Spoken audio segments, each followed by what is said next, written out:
Hello, hello. Happy Tuesday.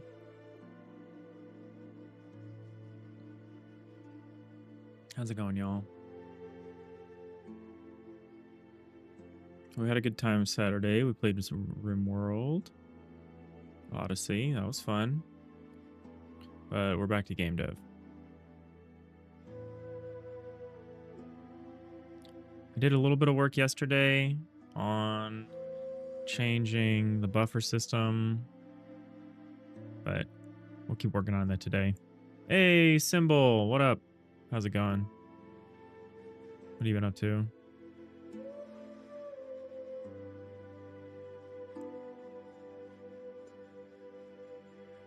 Change the radio here.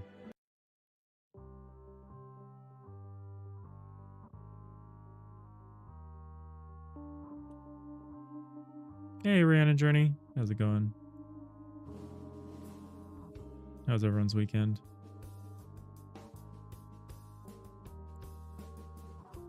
All right, so if we return to a somewhat stable state here,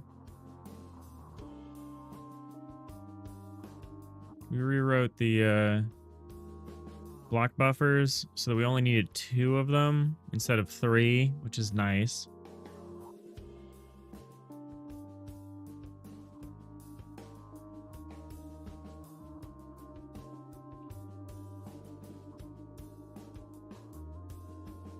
So we should be able to build stuff normally. Just gonna double check that that's true. It was pretty late last night when I made these changes. So we should just be able to do pretty much everything normally here. It looks like it. Looks like no issue. So now there's separate... Ooh. Okay, some issue. So we can build stuff, but it looks like we've got some issues with erasing. With click drags for erasing. Okay, cool. Something to check out. Random Journey, it's going okay. Weekend was pretty good. You've been exhausted the last couple of days. You're wrestling with a big SQL query for some reports. Oof. Hey, Fusionist. How's it going? All right, so why would erasing specifically not work?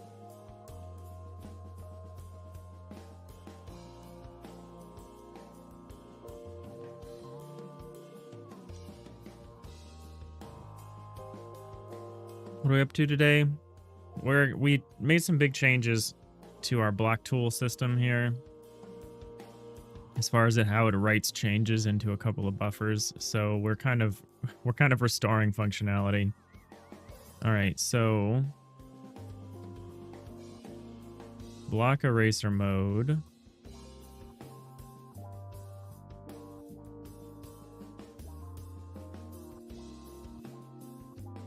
So when we engage the eraser, it turns on block eraser mode. That seems to work. Hover seems to work fine. What doesn't work is the continuing step of the placement. Oh, because it's place new active blocks. We need to say like if block eraser mode else. You say like erase new active blocks.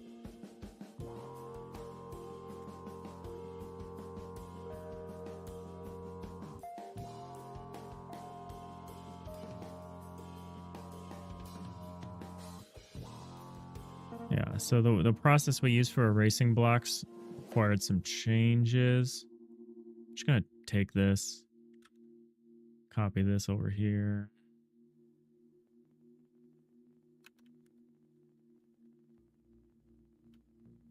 I'll probably get rid of most of this commented code. These are like the old way we did the functions. Erase new active blocks. So here we just say erase instead of merge. Maybe I should change merge to place. I don't know. Kind of refer to it differently. I like merge because it kind of implies this kind of interweaving.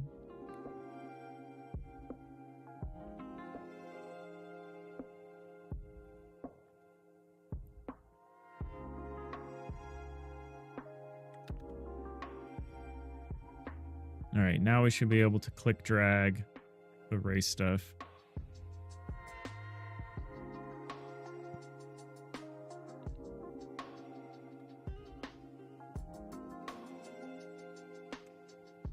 There we go. So you like to see. Oh, I went too far. All right. Oh, interesting. Why does it work that way? Oh, because I started here, right?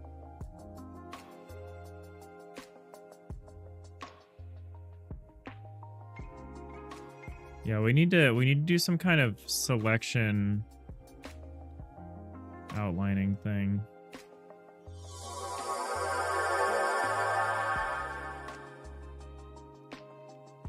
Hey, Nix with the subscribe tier 1 subscription on a 2-month streak. Thank you so much, Nix. How's it going? 2 whole months? Yeah, time is flying, isn't it?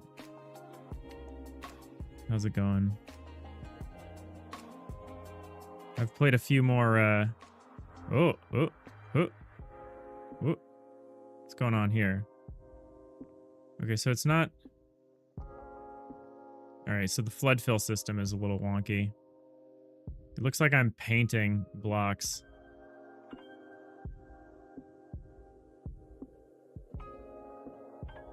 Oh, I understand.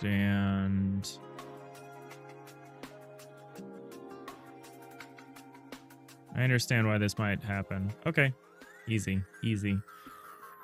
Because of the way the flood fill system is working on the settled blocks, but the renderer is working on the preview blocks. That should be easy to fix. You had 2 subways. You're feeling loaded. Not the train cars. That sounds good. Yeah. Yeah, you eat 2 subway train cars. I mean, anyone would feel a little ill, I think, after that. I have a subway near me. It used to be a nice spot to have around because it used to be 24 hours. So it was like one of the only places nearby. I don't usually need to eat that late, but, you know, when I was a younger man, it was useful. And then nowadays they close at like 7 or something, so it's just like, who even bothers?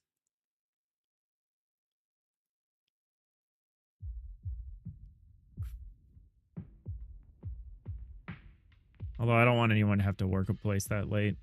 It's got to be mind-numbing. I've worked at a coffee shop that had to be open till 11 for part of the year. It was horrible. Getting home at like midnight. I can't even imagine trying to do a graveyard shift like that in like a subway. All right, so I think all we really need to do is pull out a different buffer so we could maybe try to run on the preview blocks. It's probably what we should do because the preview blocks will just copy over to the settled blocks. Although it is a little weird that when I mouse around... Oh, no, I know why that's happening.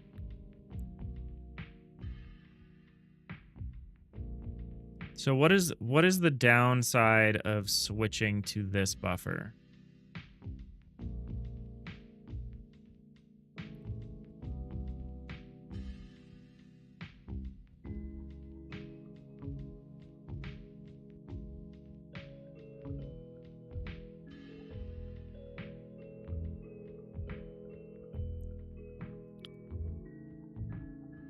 Room comp, set room bounds, room buffer comp.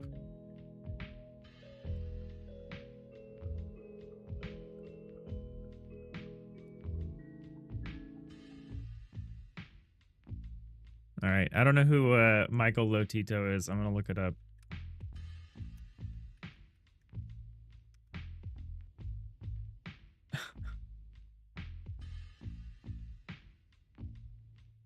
He has a Guinness, but he has a world record. French entertainer famous for deliberate consumption of indigestible objects.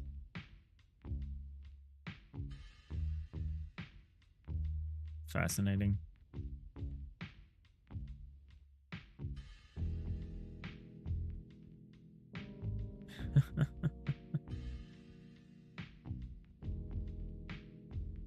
I'm amazed he lived to be 57 on that kind of a diet. It's going good, Nix. How are you? I mean, besides, you know, full.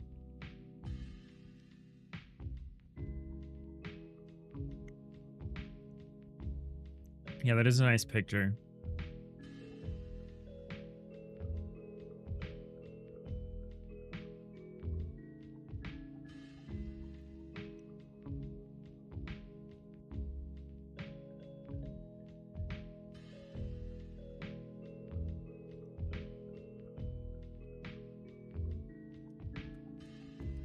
We chilling? Nice. Yeah, same.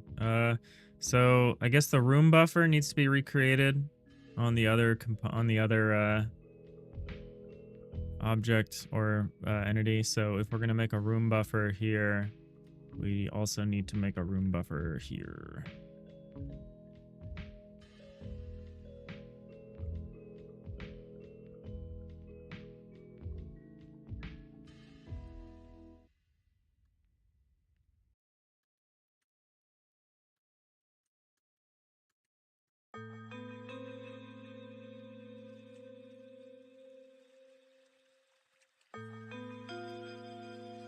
Calling this the preview blocks seems incorrect.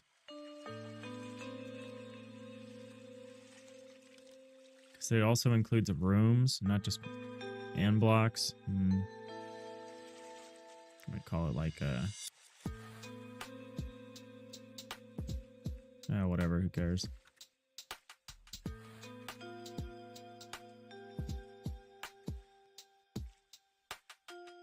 Fusionist, you're working on some 2D binary chunk tree code. After making like 5 separate implementations, it's time to have a generalized version, you believe? That sounds complicated, but cool. 2D binary chunk tree code.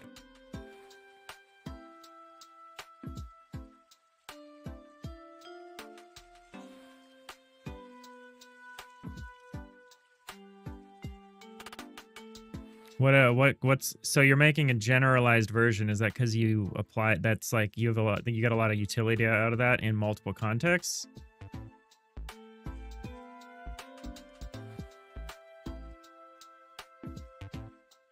Next, you've been watching Once Upon a Time in Hollywood. You stopped halfway through because you didn't like it, or I haven't seen it yet. I want to at some point. I watch movies in 2 sittings a lot. That's how I know I'm getting old.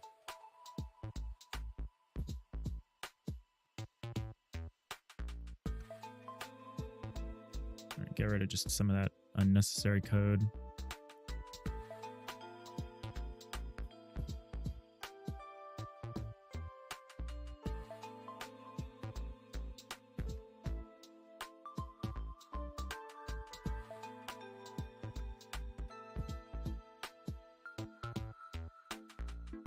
Fusionist. I'm doing way harder stuff, to be honest. You're building like a dynamic structure for an infinite world gen. Infinite world gen sounds much harder than what I'm doing. What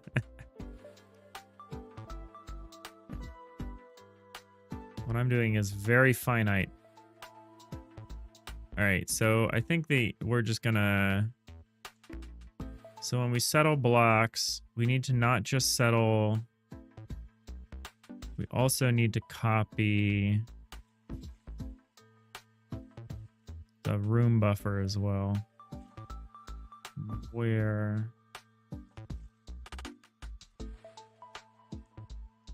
Oh man, we kind of...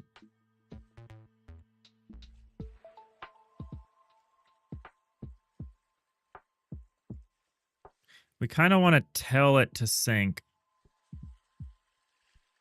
But we want to wait until after the flood fill has happened. How should we do that?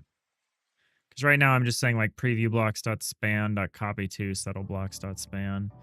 Maybe when we get back to the edit system, Maybe when we get back to the edit system, if there's a structural change, we run the fill system. Then we copy over.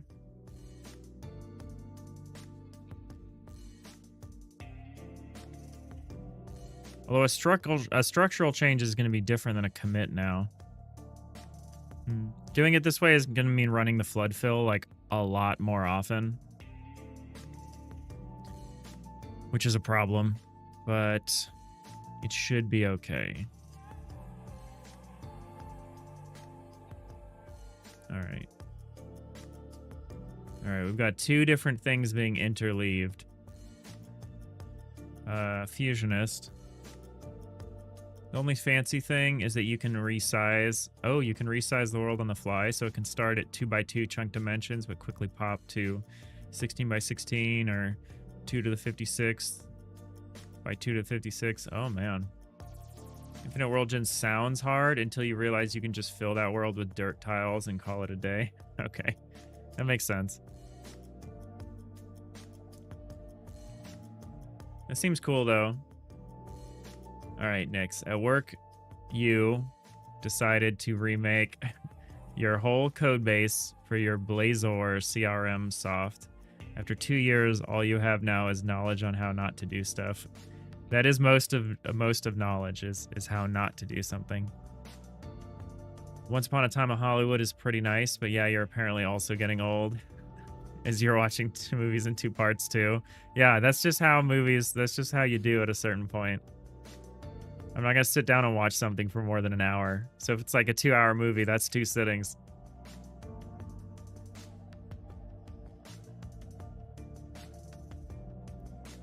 Nix, you think you should? You're saying could just do a list and a list, and you got that Infinite World Gen?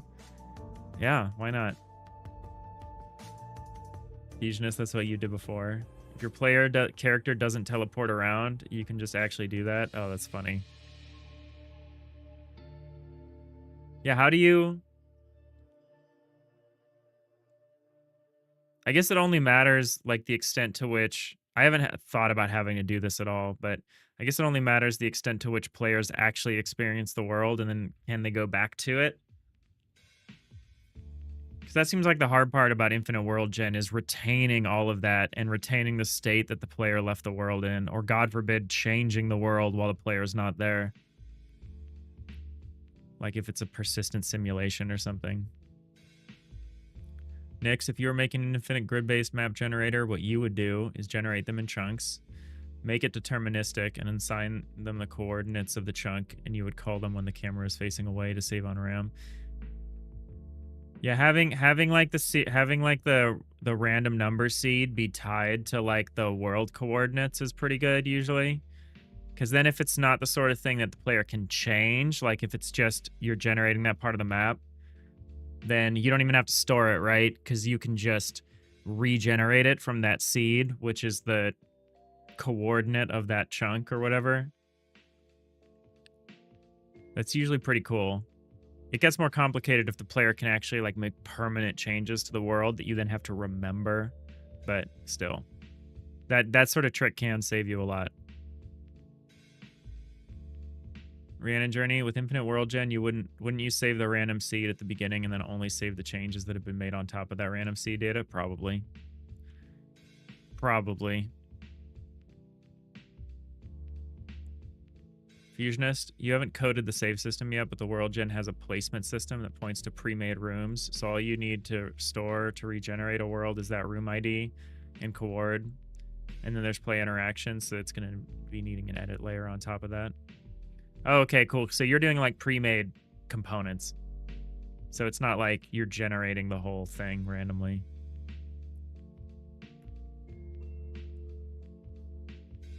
Yeah, I love how 3 of us all suggested that you just store the diff from the initial state.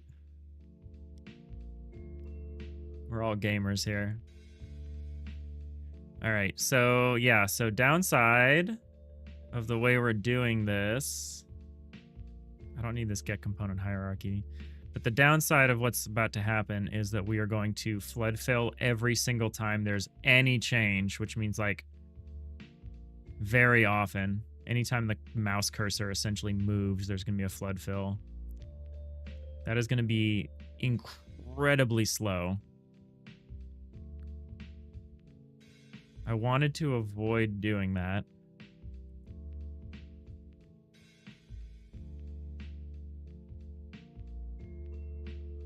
But the problem is the...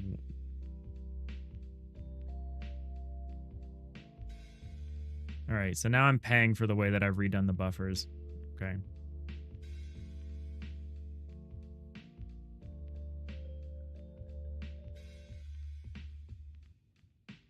I mean, we'll probably just assign it a task and let it run in the background, and it'll complete every few frames, hopefully. But luckily, this is just an edit time problem. Like, this isn't going to be a problem while the player is playing the game. This is just something that's going to happen during edit time. Store the diff is in the works. Ship it.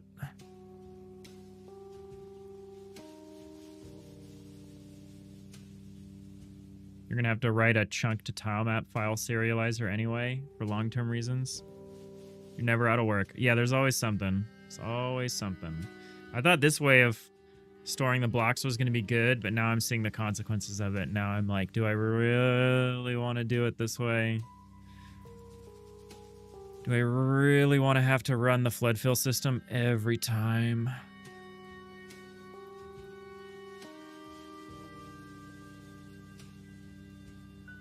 Hey, where am I? How's it going? It's good. How are you?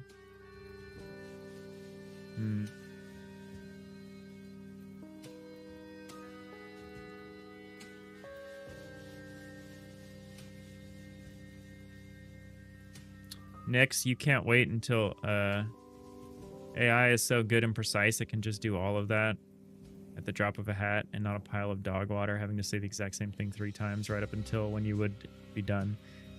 If only you had manually wrote it. You're a filthy vibe coder. You sound like a filthy vibe coder.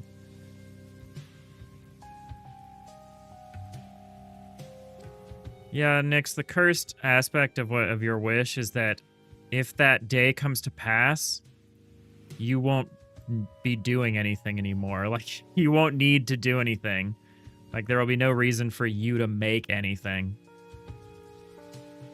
If anything, you making the thing would just be worse. So, let's hope that day never comes to pass.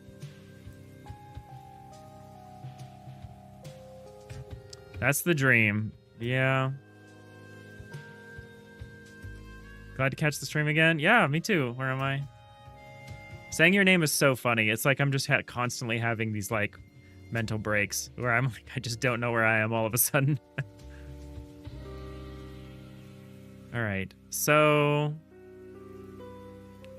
Okay, so here's the problem, the way I'm doing this now. So essentially, we start with 2 blank buffers that are just totally blank. The preview buffer and the settled buffer. As you mouse around the world... As you mouse around the world like this, you're writing into the preview buffer, which is how it's able to render what it would look like if you placed a block. So you can do stuff like all this stuff. And then only when you let go, bop. So now this part of it has been written to the settled buffer. And the flood fill system will run on the settled buffer, but the problem is you're only ever rendering the preview buffer. So what we need to do is something a little more complicated.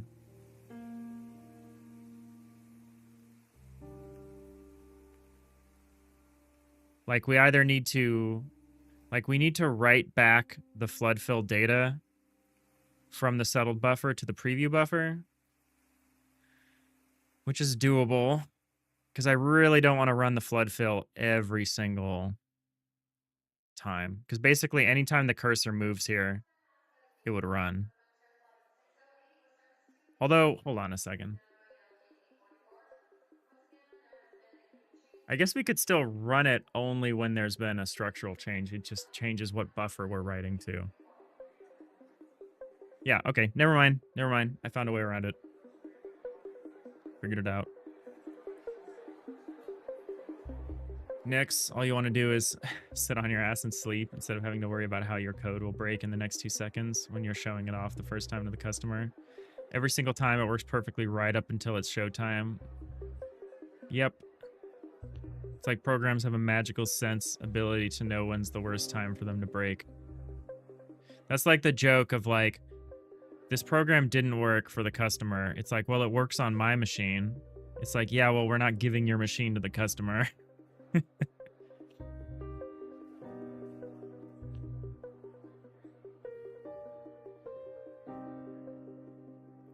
All right, so this was a false problem.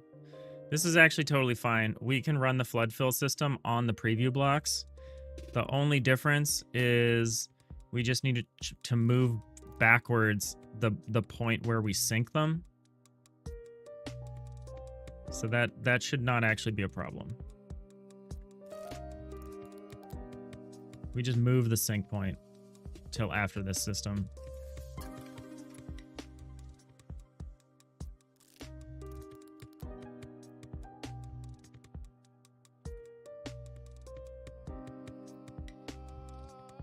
And we gotta sync both. We gotta sync room buffer. The room buffer we may need to do this whole step where we actually resize this buffer, but that's fine. That shouldn't be a problem.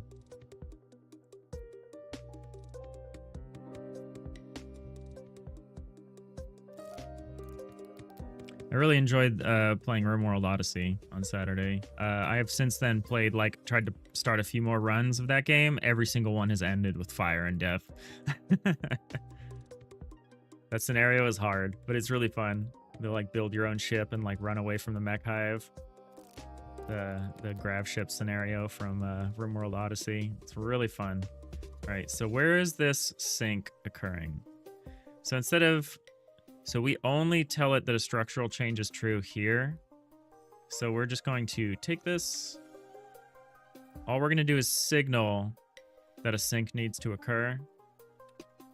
And then down here, we will actually do the sync. Oh, we need to actually get the buffers. Hold on.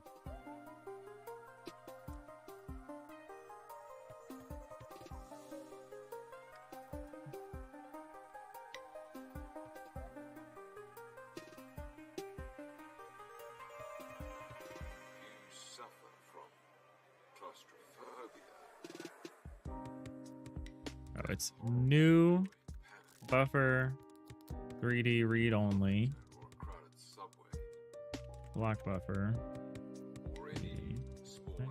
Or maybe it's block. I don't remember.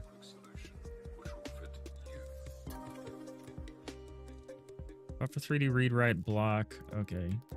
No component flags, block buffer.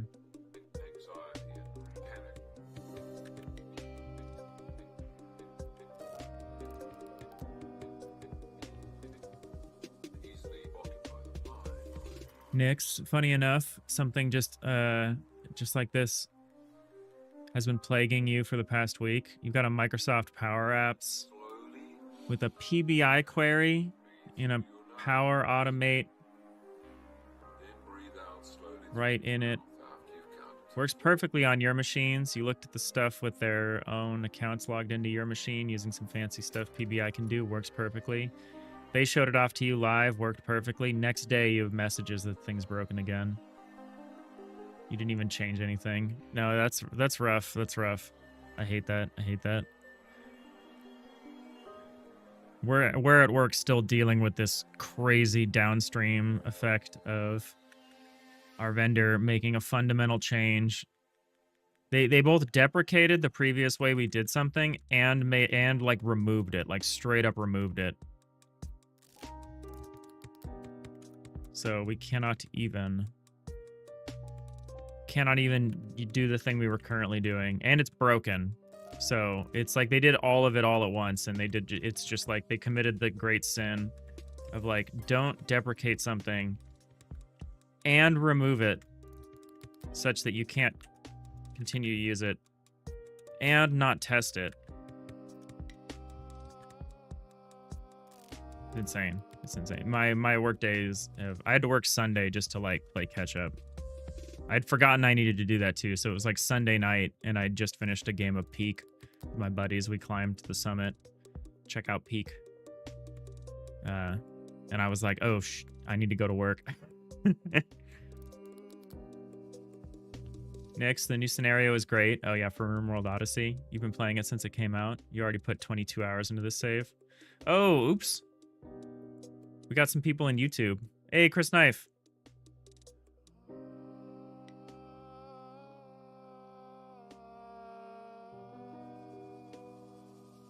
Where am I? These build your own story games consume so much time without you knowing. Oh yeah, like RimWorld is super. I was talking to someone because I thought a friend of mine just got the new expansion, and he was like, "No, I just bought RimWorld like the base edition," and I was like, "Oh, say goodbye to your life." Chris Knife. Maybe we need an eclectic collection of old devices for testing our games. That's always good to have. That's always good to have. If you've got like old iPhones or Android phones, if that's your sort of thing, if you're making mobile games, that's like super good. I think for PC, I think it's good to have one old potato, have some old computer that's only got like embedded graphics or like a 1060 or something. Yeah, that's good to have. It's going to be a problem when Windows 10 goes away. It'll be harder to have those machines, or you'll have to just keep them like offline.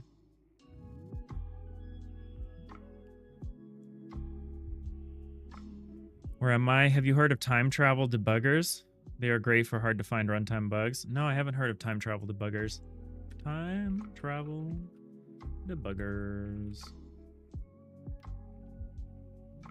Time travel debugging. This sounds like something I've used. Oh, this sounds like a regular debugger. Bidirectional time travel. Step forward in time. Interactive. Oh, this is cool.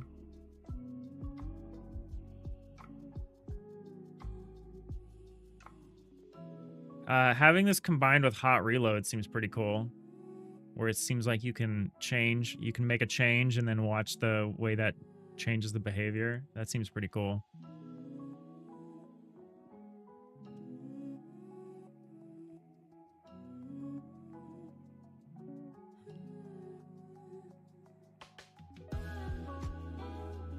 Yeah, that sounds nice.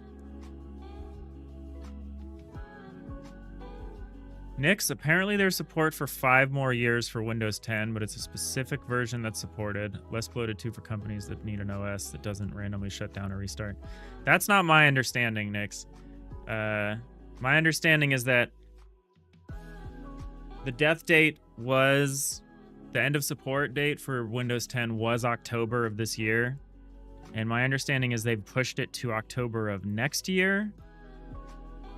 And if you want support beyond this, you have to pay them. So maybe what you're saying, the 5-year thing, maybe that's part of the, you pay them like $30 or whatever. That might be like a corporate thing. But I'm just talking about for like regular users. And my understanding is that there's like a little over a year left. Considering they've already extended the deadline once. It's still going to be the single largest, like, die-off of, like, machines that I think has ever occurred. It's supposed to be something like 400 million devices will be losing support. Crazy. That's got to be even more than, like, when, like, XP died. I don't know. I don't know the numbers. I'm just guessing. All right, so we get our preview. So we run our fill system. We grab our buffers.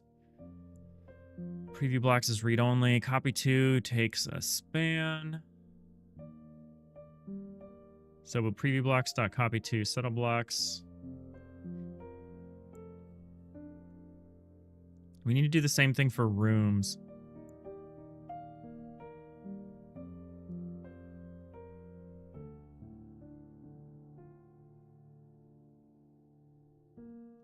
So we can just say like variable preview rooms equals new. What is the room buffer? That's not a 3D buffer, right? That's just a buffer 2D. Buffer read or a note, not 2D. That's just a buffer. Buffer read only. AABB. Game.edit system. Preview blocks. Component flags. Room buffer.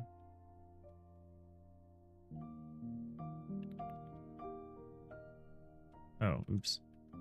Game.world.get component. Buffer read only.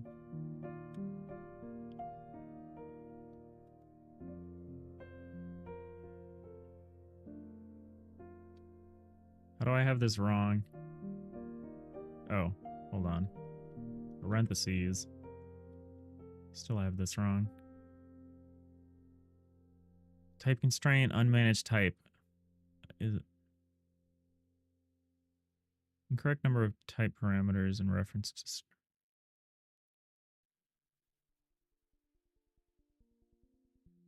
Huh. Hold on a second. Where am I? How many vendors you guys use in your project, and usually how much they cost? It will lead to the big transformer to Linux desktop. Oh, that might be interesting. How many vendors you guys are using in this project that we're working on right now? I'm just using Godot as the main engine, and our editor is JetBrains Writer. At my day job, we have a lot of vendors.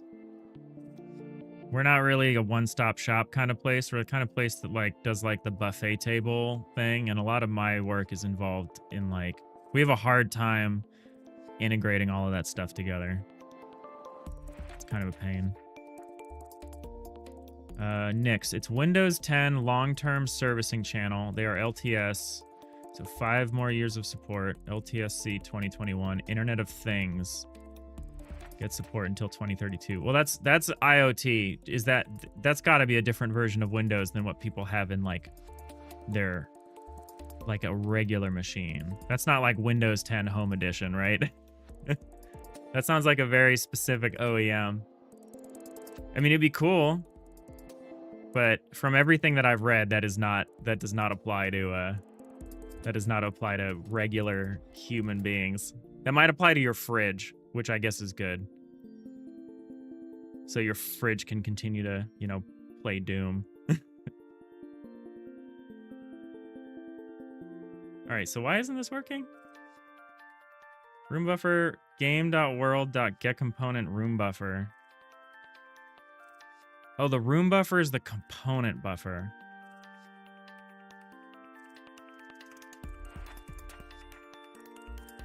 Right. So I need to do this. So this needs to be done. Potentially.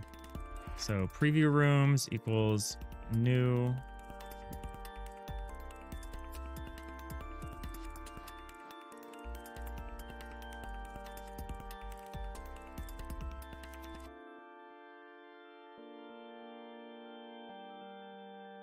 So we need to, okay. So I'm just gonna take this whole chunk and we're just gonna copy this whole piece over here. It's easier to do here. Room buffer comp, edit system preview, blocks.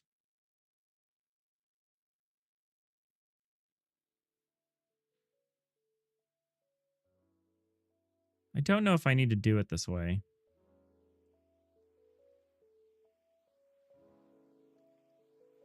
Maybe I do. Room buffer.length is less. So what we need is we need the preview.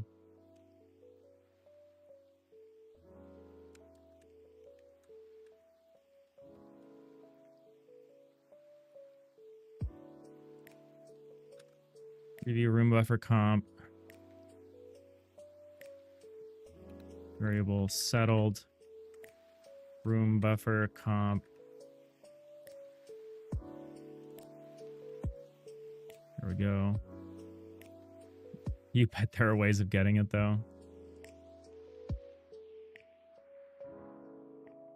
So custom Windows 10 Microsoft does for like enterprise servers. Yeah, that cannot be a version of Windows that is for standard end users. Where am I? You don't say this to bash me, but you might. I might over-engineer the game systems. You meant vendors I use at work. What are the functionality that you needed that they provide? The main vendor I'm talking about is an HRIS that we use that is too small for us. But we've used it forever, so we've kind of outgrown it. That's the main one that I'm talking about. But because we've kind of outgrown it, we use a lot of other stuff. No, I'm definitely over-engineering systems. That's what we do here.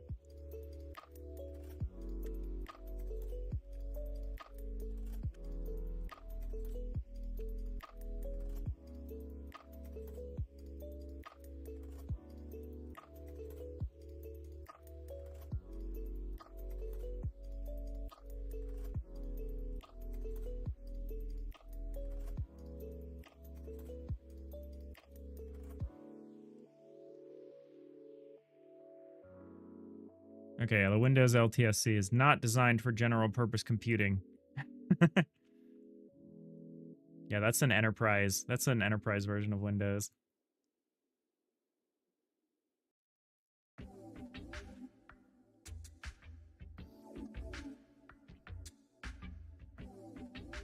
It's not even clear how you get this version of a...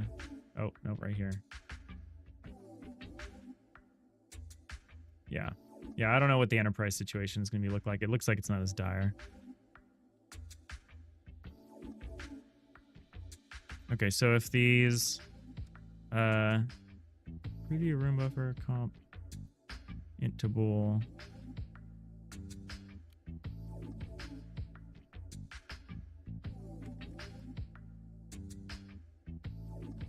So if these two buffers are not the same size, we will resize this one.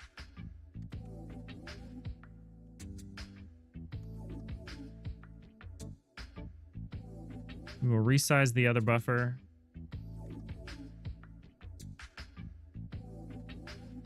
And then redeclare it. Kind of annoying that I have to do that. I could probably make it so that the set buffer gives us a buffer component back. So I don't have to do it in these two lines, but maybe sometimes you don't want the buffer component back. I don't know. We can probably restructure that at some point. All right, so now we can get the actual buffers. Preview, now that we potentially resized them. We will say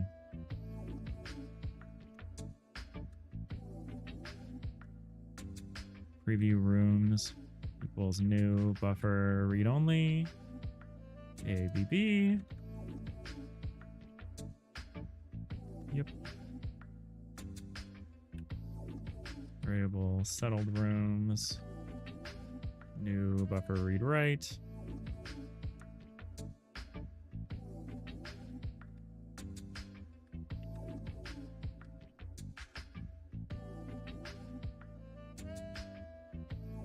All right, now we just do the same thing we did above. We say preview rooms dot span dot copy to. Okay, and this is so now we're done. Now we're done with the sync.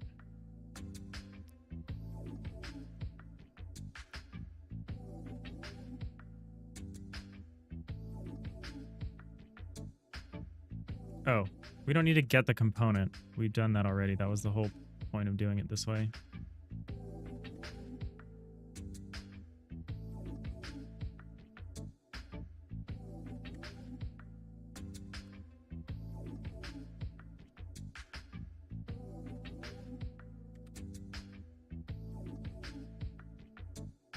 Preview room. No, it's the settled.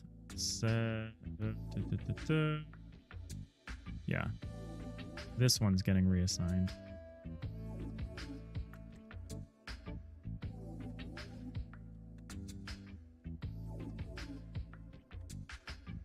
All right. Okay. So now we're syncing. So when we commit a change, a structural change, we're syncing the buffers. After we run the flood fill system. So that's all good. Does that work?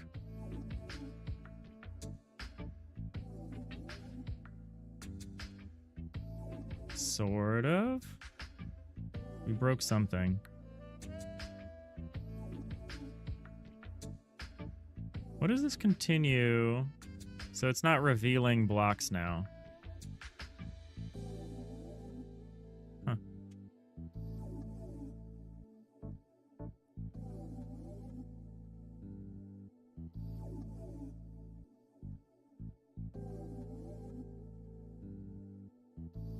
Have I used React.js before?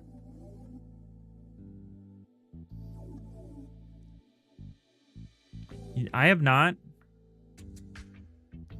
I've heard a lot about it. I've heard people that like it. I've heard people that think it's horrible. I think I've heard more people think it's horrible, but yeah, I am not a web dev. I'm very much not a web dev.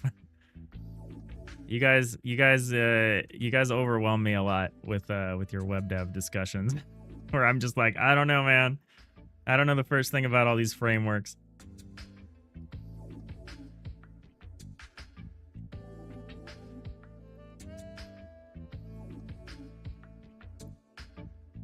I mean, when I say I'm not a web dev, I do write web apps, but it's just for internal consumption. It's just like I haven't touched a front end to save my life. Rhiannon Journey, you've dabbled in React. You mostly use, can I pronounce that Vue? Is it supposed to be Vue, but V-U-E? And now you're on alpine.js. Okay. Nix, you hate doing web dev, but it sure pays the bills. That's what it sounds like. Maybe I'm in the wrong business.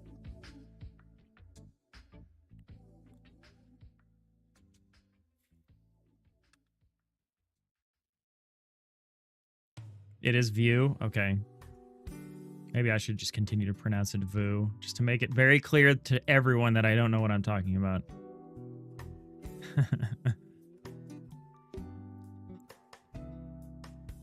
All right, so why? So we're not revealing.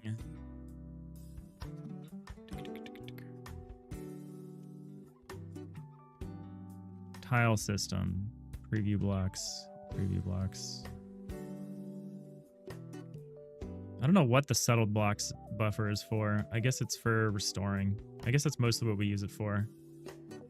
So the restoration doesn't work right. Let's just see. I don't think the problem is here. I don't think we're hitting this point. Oh no, we are. Okay, so now it's fine. Yeah, it's not gonna, yeah. That's kind of fun.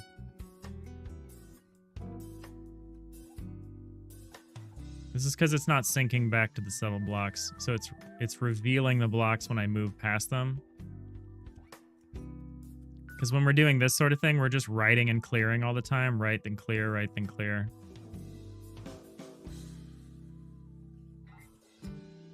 So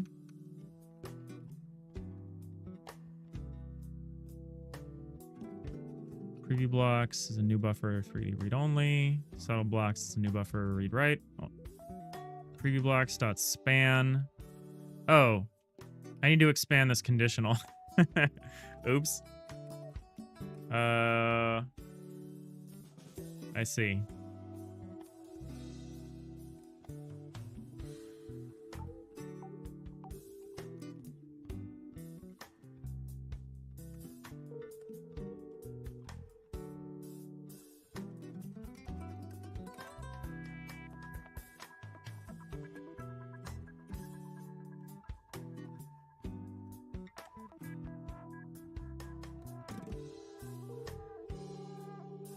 All right, so this only occurs if there's a structural change.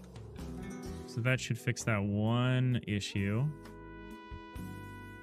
So that's the only time we need to do a sync. Okay, so yeah, so if I do this, bam, now we're synced. Okay, what if I start to like place stuff? Or more specifically, what if I hollow out the insides here? Skloop. Make a bunch of rooms, see what happens. There we go. All right, so the flood fill is now operating, is still operating on just the permanent settled blocks. So it's not having to run, which is why it's still responsive as heck. Cool. Okay, that's good. So that rework is done, I think. Ship it. Yep. You got it, Rhiannon.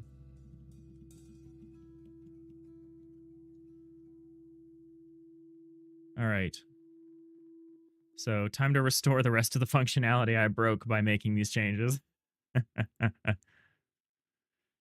Where am I? Dude, web devs are the worst, you say.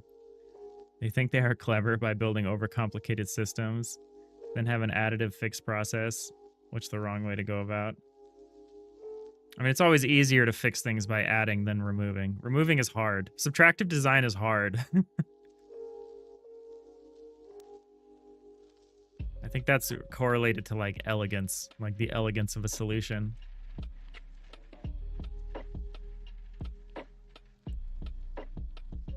Rhiannon Journey, nice to get some early wins at the beginning of the week as opposed to the struggle that was last week. Yeah, last week was a struggle. It's pretty rough when that happens. I mean, we still haven't fixed the camera rotation stuff. That I just need to like think through very clearly. So yeah, we've kind of sidestepped some of that stuff. But this is okay.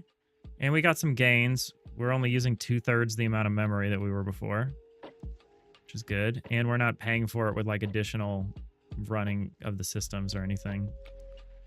So we made an improvement, and we're supporting the cut functionality. So we have to add that back in actually. So what I want to do, I want to add support back for selecting a block. We broke that when we changed this stuff. So I want to fix that.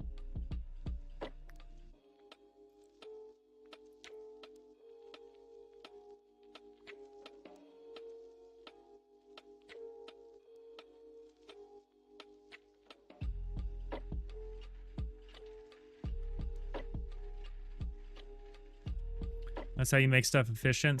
Subtracting. Yeah. Nix, look at you, for example. Your code base was spaghetti, then you started from scratch. The app works instantly, albeit it doesn't have as much functionality as before. That's where you get it, is the adding functionality. That is what you have to do. But yeah, getting back to it is tough. Getting back to that level of functionality is tough. It feels clean, but then then you start adding stuff again, and you're like, oh. I think that's where architecture really comes into its own. That's where you get the gains from having like architected it a certain way to like just get a lot of stuff either easily or for free or, you know, without having to do a lot extra. Where am I? You came from C++, then you went to JS full stack in like 2018 for the bigger JS community. Okay.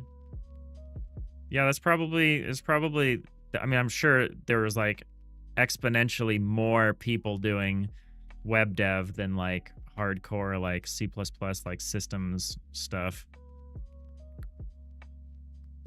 And you know, with the devastation of the game dev industry, I'm sure you're not missing out on much in terms of the kind of C++ stuff you could have been doing. You hated everything about the runtime because the code doesn't execute in the order it's written. Hashtag check event queue bugs in the community, which is pathetic. I don't know much about the community. I don't mention that. Nix, it was meant as a joke, as in you have doubled your intellect. Now you're the same amount of stupid, but you're twice as fast. Yeah, no, I know you mean, Nix. The impulse to start over from scratch though, to like be like, I'll do it right this time. That's like a fundamental. I think that's a fundamental thing for people. All right, so what we need to do now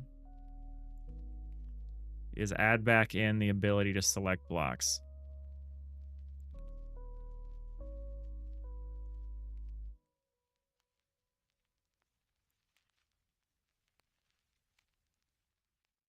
Select blocks. Select blocks. So this is going to be a lot like place blocks.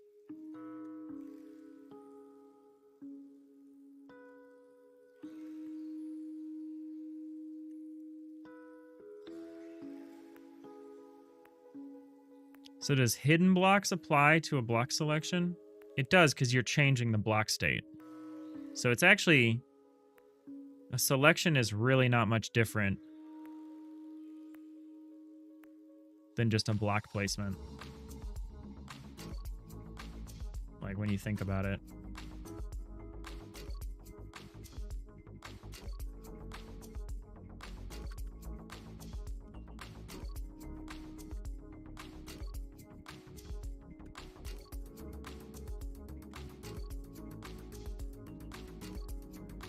So instead of block.merge, should have like a block.select.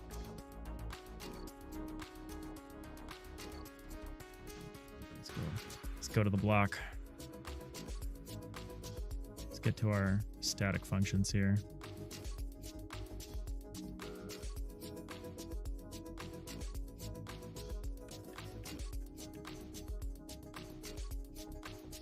Yeah.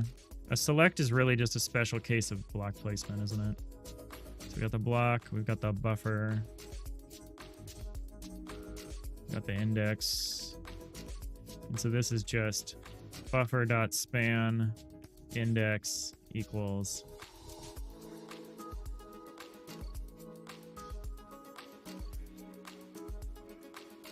is it just block add forms? It's just block dot add forms block dot forms dot select.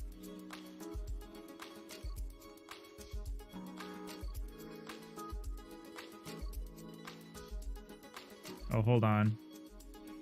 We don't actually pass a block into a select.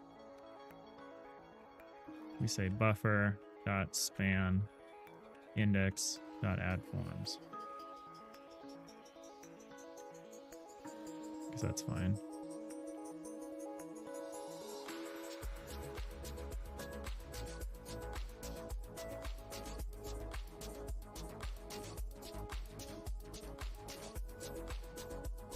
Where am I? Every code you write, you come back to it in 3 to 6 months. You would say, who wrote their shit? Who wrote this? Who wrote this pile of garbage? Yeah, that happens to me a lot. Because as a solo dev, I try not to bounce around the code base too much. I try to like pick up and put down stuff. Like I try to finish something and be done with it. So that I don't have to like hold it all in my head. But it does mean when I come back to it, I'm usually like, why did I write it this way? And then it usually takes me quite a while to be like, oh, this is why. And sometimes it's a good reason based on the constraints that I had at the time. But it's still like, it usually still hurts when I realize what I probably could have done instead.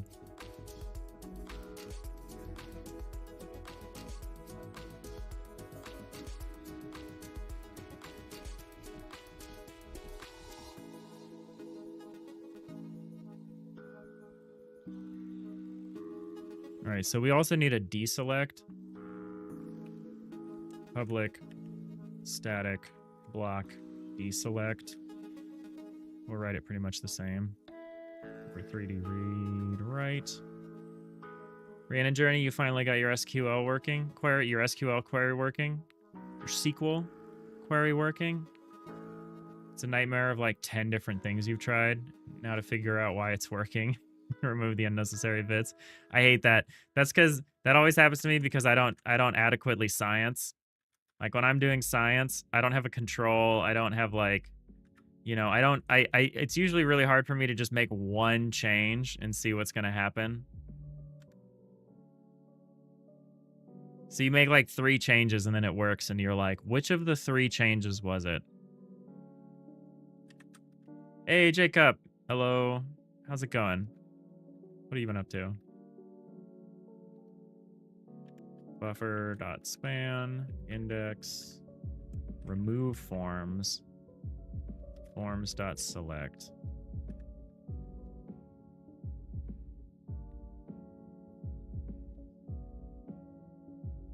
I wonder if these need to be... This could probably be private, huh? We don't really let people just do this. Maybe we should. Next, today you had to set up an Azure Key Vault implementation where you store different customers' DB access. So you need to query a table to get the company data, to then get the secret from the key vault, just to then be able to query the customer's database. I do not like all that web security stuff. This is one of the main reasons I don't touch multiplayer or anything. Not just the database stuff, but just like as soon as you have multiple people and you have like backends and you have all this stuff, it's like, that's so much to deal with. But I'm glad you figured it out. Jacob, you're doing good. Just game dev before work, trying to get a bunch of UI work done. How's it going here? It's going here. It's going okay here. We've changed some stuff to how we're writing to and storing our buffers for our editor. So we're just kind of making the changes necessary to get all that working again. Okay, block.select. So I don't need to send the active block tool. I just can just pass this in. We just pass the buffer and the index.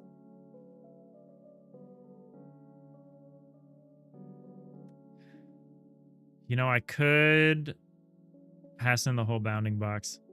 Oh, yo, JD. I don't like touching back ends. And then who was that at GodotCon? Oh, you got me. I have something for this.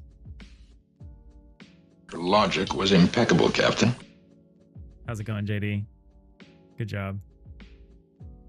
I'm glad you're giving yourself a head pat there for that one. That was good. That was good. We got the JDevs. So we got the two JDevs in the house.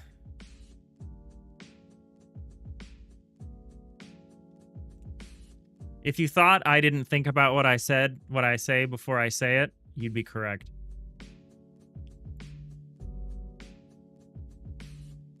Does that get me in trouble sometimes?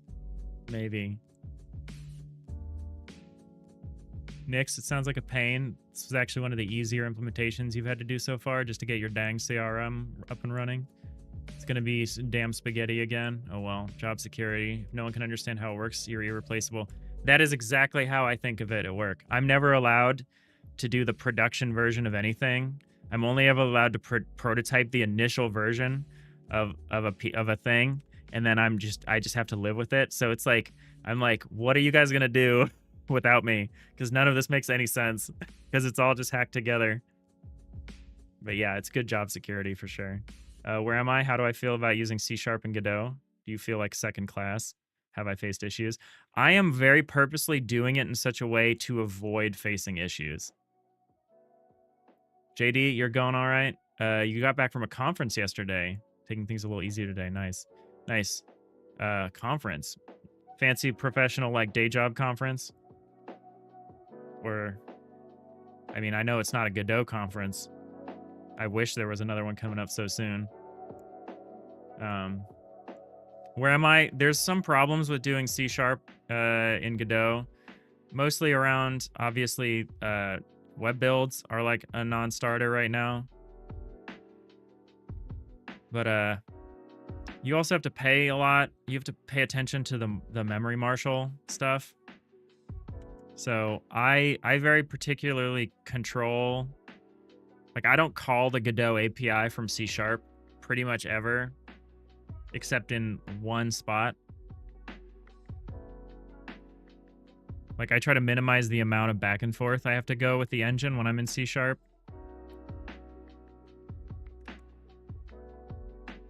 Since it's a managed language. Yeah, I was in North Carolina for Drupal. You took the chance to take the Jeep off-road a bit. Nice, nice. Driving through Appalachia. Well, that's fun. That's cool. All right, what am I supposed to pass into this? Probably a buffer and an index. So instead of new AABB core, wait, wire. Oh no, so we take bounds and we take a buffer. Yeah, I could. This is like select blocks in. I should probably call it that, because that's what I call it everywhere else.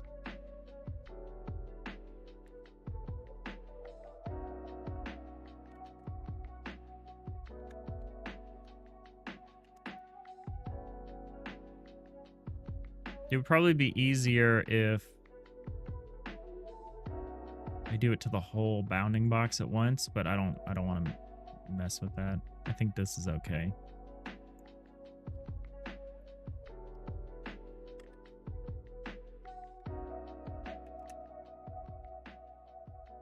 You went up a mountain, then you went down a mountain.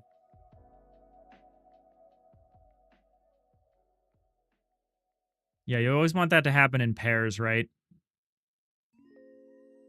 If you go up a mountain, it would probably be good to get back down. If you go down a mountain, you're probably going to have to get back up eventually. It's when only one of those things occur that you know you're in trouble.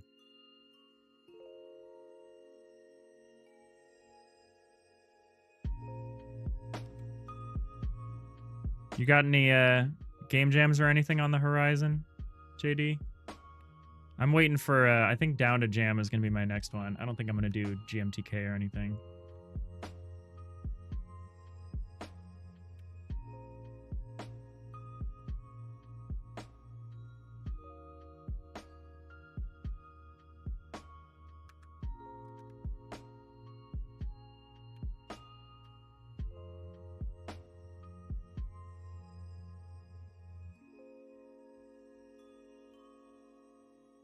Depending on the time, you might do the Kenny Jam. Oh, that'd be cool. That'd be cool. JD Does Dev is climbing a mountain. Why are they climbing a mountain? To make love to the mountain. To feel the mountain. That meme is so good. That meme has very much come back thanks to Peak. Thanks to the joy of Peak.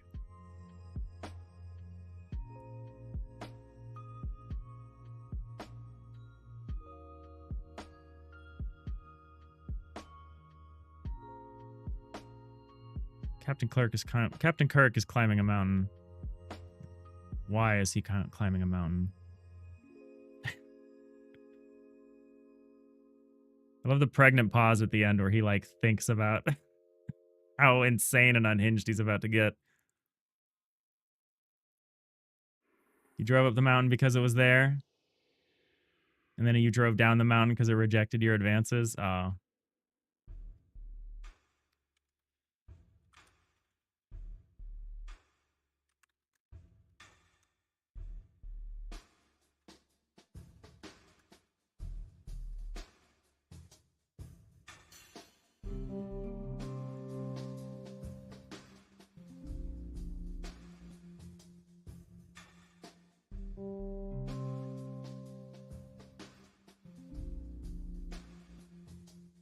All right.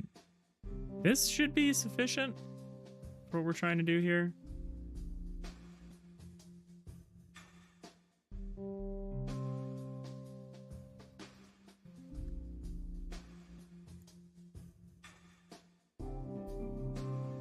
I'm not sure about the hidden blocks. Hidden blocks thing. I actually don't know if we... Actually, maybe we only need hidden blocks, you know? You know what I'm saying? I've got all these hash sets to keep track of, like, the changes we've made. I've got, like, erased blocks, hidden blocks, place blocks, select blocks. I feel like we're only using hidden blocks. Huh. Because it was there. Star Trek V. Definitely one of the Star Trek movies. It truly is one of the Star Trek movies.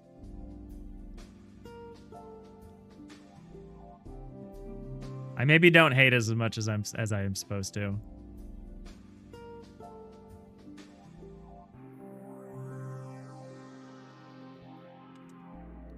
I kind of like Cybok. And I like all those weirdos on the planet of Unity or whatever. All the diplomats. I enjoy that, like, that little setting. The Romulan and the Klingon and stuff.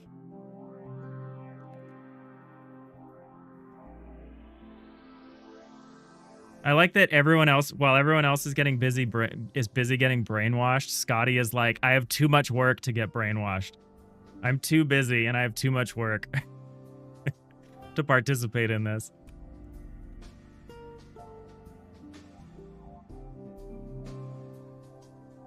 Where am I? Are you using Docker or NixOS? Or VM or microservices or Bash or shell script? I'm again not totally sure about the context. I'm not doing anything fancy on my computer. Is it buffer then coords? Buffer. Oh, it's bounds then buffer. Right. Easy. GG easy. Deselect blocks in. Oh, preview blocks. I kind of want to make these member variables that I then just reassign every time, so that I don't have to pass them around. I'm getting kind of tired of passing these buffers around everywhere. It would prevent the situation where I like pass around a stale buffer or something like that, but it is kind of annoying.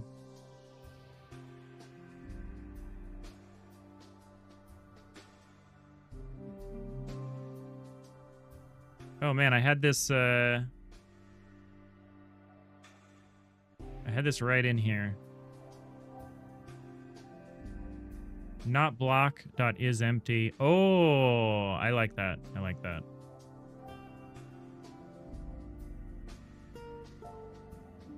I forgot that we were making it so like you can't select an empty block. Let's add that back in. That was a good bit of logic past self. JD, honestly, Voyage Home is one of your favorites. There was a throwback to it in one of the new series. Yeah, Voyage Home is good.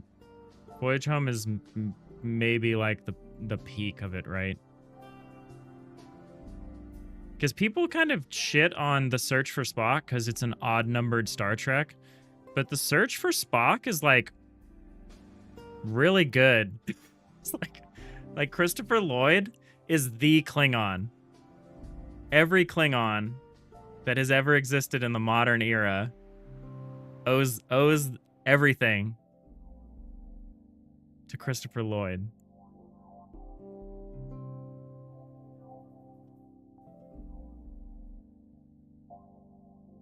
And to a much, much lesser extent, Jonathan Larroquette Sr. Nick says that NixOS is great, so they might be biased. Where am I? Have I played or seen the game A Short Hike? It has great atmosphere and wonderful story. It does. A Short Hike is beautiful and excellent, and I love their little down-res, their downsample thing they're doing. I very much enjoy that. Oh yeah, this can be a void. This isn't a block.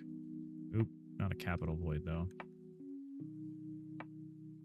All right, so what are we doing? We're saying, so to do a select,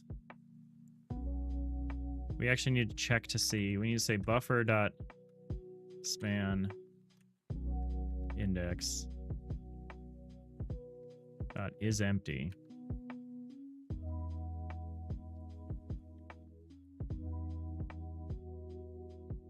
So if it is empty, we could say not.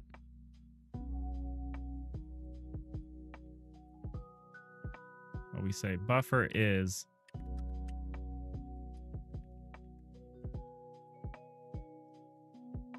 so if it is empty or if it's not empty, then we just add the select. Otherwise, we just return the buffer, or we just return. We actually just don't do anything. Or no, we have to say. Oh no, We can just do it like this then. We could say if.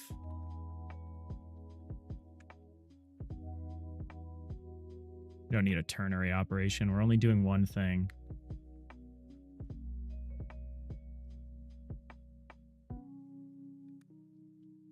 Okay, it's very upset about what I've done. Oh, it can't be an expression body if I do it this way.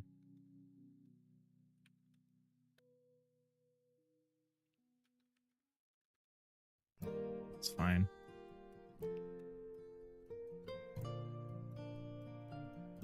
Oh. Oh, we actually don't want to do that check here then. I just thought about something. Undo. We're going to do this check before we select. We don't want to do this check here. We want to do this check here. So we want to say, well, for one thing,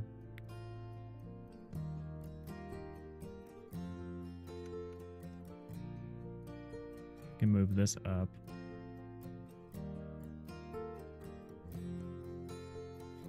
Rhiannon Journey, Voyage Home was your first introduction to Star Trek. Your very, very small town library had a copy of it that you watched too many times. It's that's a pretty wild first introduction, but I think that's good. I think that's good.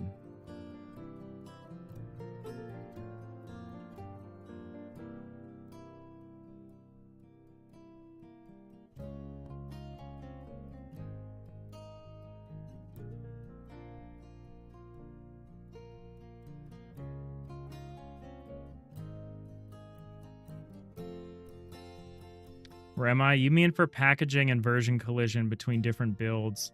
Oh, it works on your machine issues. What's the solution used for this problem? That is a solution I have not... That is not a problem I have dug into. Because I don't think for games it really matters very much. Well, for small games made by a solo developer. Like...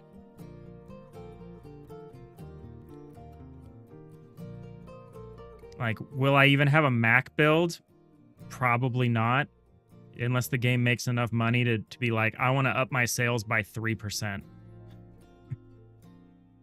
A Linux build should be easy, but as far as like Linux support, I don't know how much Linux support I'm going to be able to provide.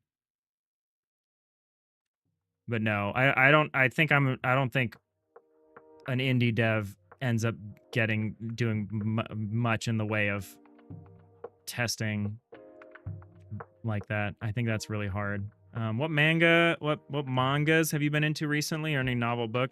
Manga wise, not what you're asking exactly, but I have been watching Sakamoto Days on Netflix. That has been fun. It has like, it's almost like if One Punch Man and Way of the House Husband like fusioned into a new thing.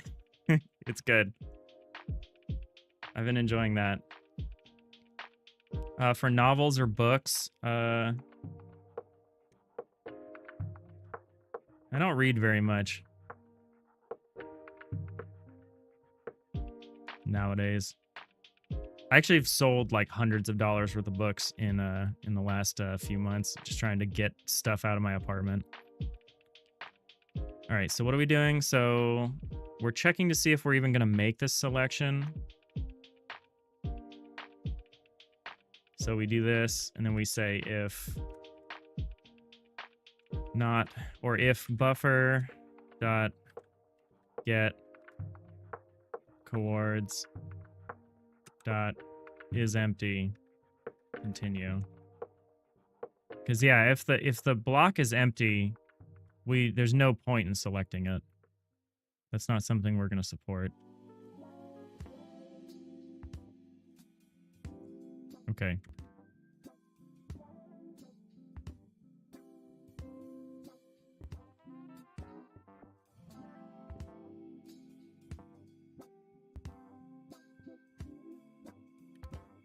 Also, this shouldn't be add. This would be remove.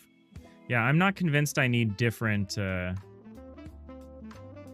not convinced I need to track these. I might just get rid of all of them except for hidden blocks. I might put that at the end. Just like a hash set to tell us. It's like almost like a dirty bit that tells us that this block has been affected by a change.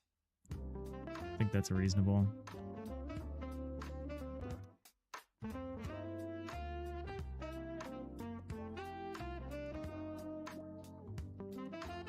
We could say if not hidden blocks dot contains chords continue.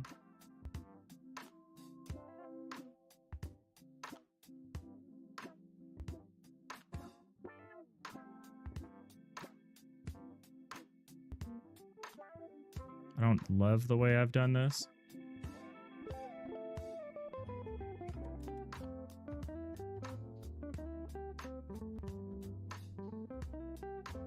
Yeah, it'll be fine.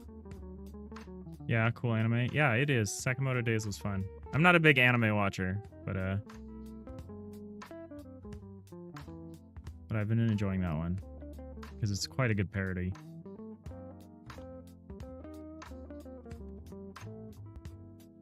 Otherwise, I'm excited to watch the next season of Strange New Worlds, which is coming out soon. I watched Sinners last week. I watched it twice.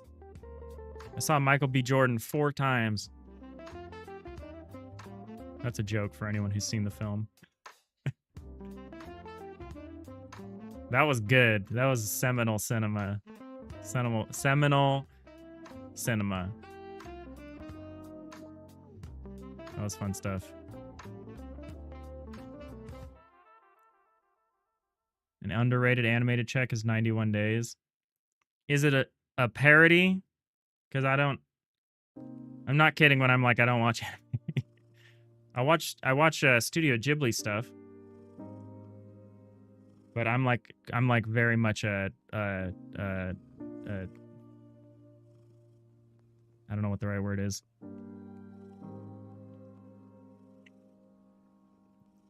Okay, the select only active blocks thing needs to happen. All right, let's get rid of all of these hash sets that I'm not using for anything. I had an idea for what I was going to use them for, and then it hasn't panned out yet, so I'm just going to forget about it for now. Hidden blocks serves our purpose. I actually don't know if we even use hidden blocks, really.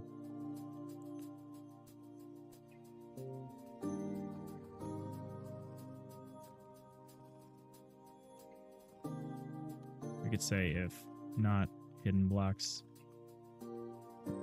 contains. Yeah, it was super good. Yeah, it was, Jacob.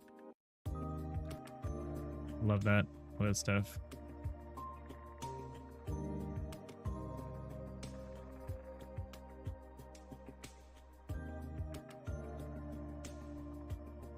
I loved all the use of music for both the heroes and the villains was like incredible.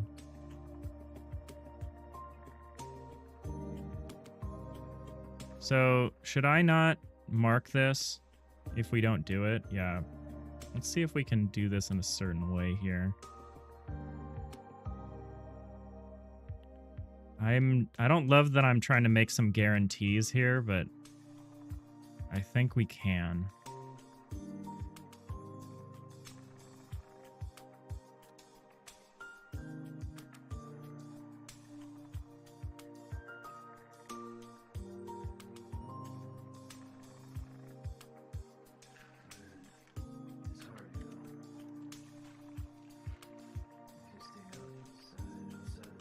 Do I still want all of these containment checks? I'm gonna get rid of them. This might be bad. This might be a bad way of doing things.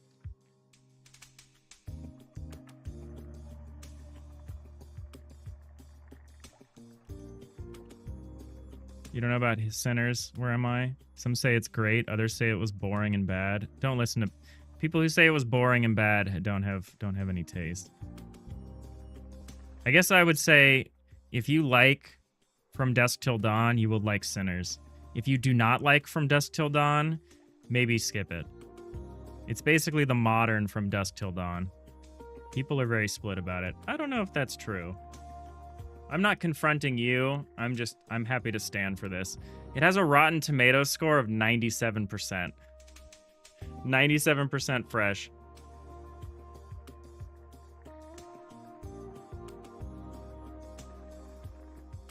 Tomato meter 97%, which is the critic score, and then 96% popcorn meter.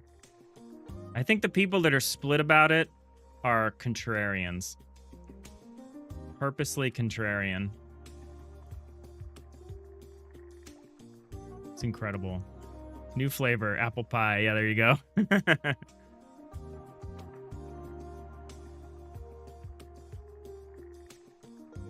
I will defend it.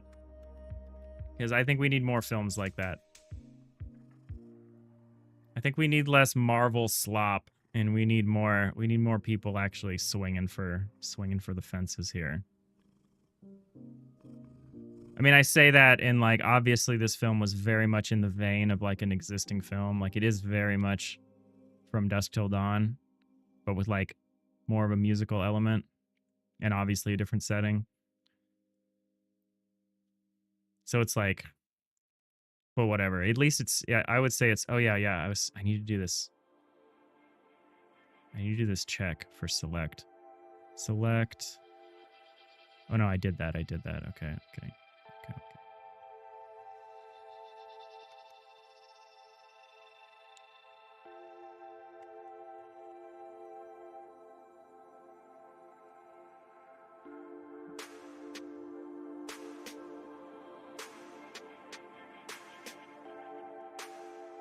The reviewer you watched was just hating on it, but it's very, very possible.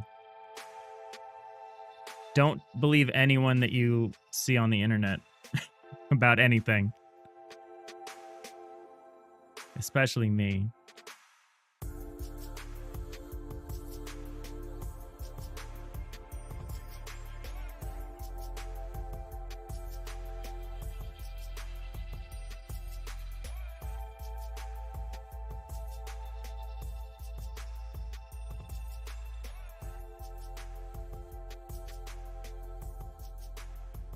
All right, we're simplifying this a little bit.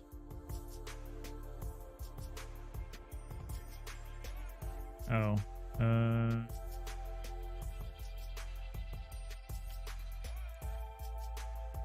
yeah.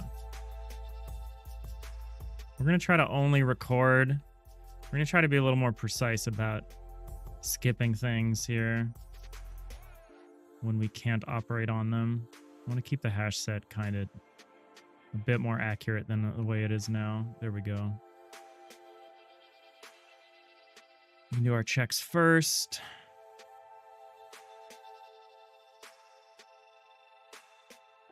All right, so now we need to do the selections. So it's a lot like this.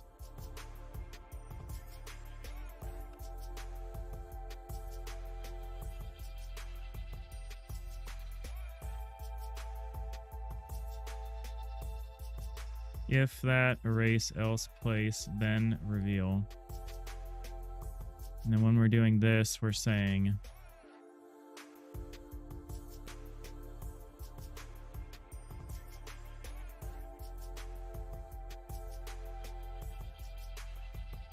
is this correct? I don't know if this is correct.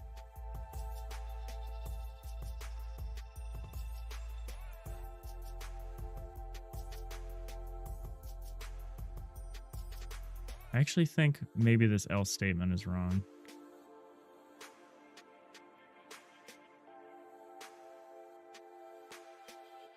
Oh, maybe the overlap means we have to do something. So if bounds overlaps the settled AABB. Oh, yeah. It overlaps it at all. I don't think the else here is necessary. I think we should actually just make it like this. Because I think we should always deselect inactive blocks. Even when we're selecting.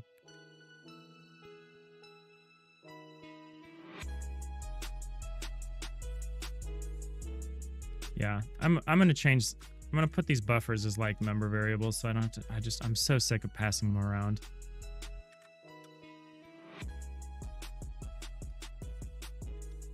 I feel like it's more error prone than anything else. Where am I? If it doesn't bother me, you want me to see my reaction to the 91 Days anime trailer?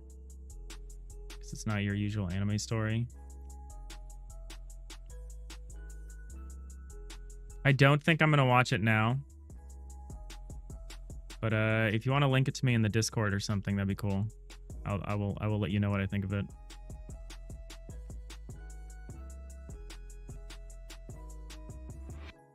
I'm like not kidding when I'm saying I'm not an anime person. I mean, I enjoyed Dragon Ball and stuff when I was a kid. I think it's part of just part of my generation. I think I'm like allergic to sincerity. Makes it hard for me. No worries. Thanks for taking a while here. So instead of a merge, now we're gonna say select. So why do I have to do it this way? Oh no, I don't. Okay. So get rid of that. There we go.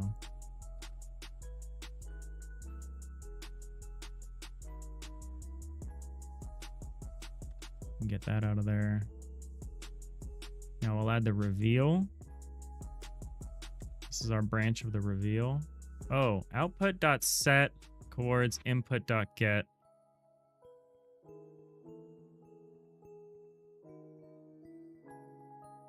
That's a snazzy way to do it. We're going to do this a little differently here.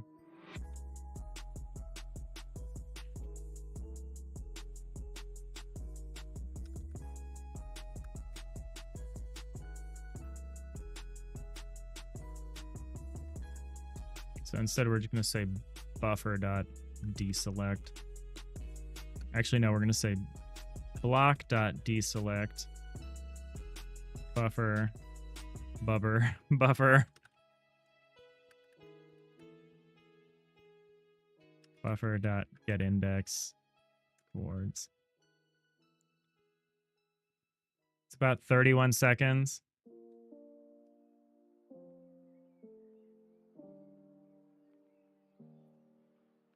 Hold on a second.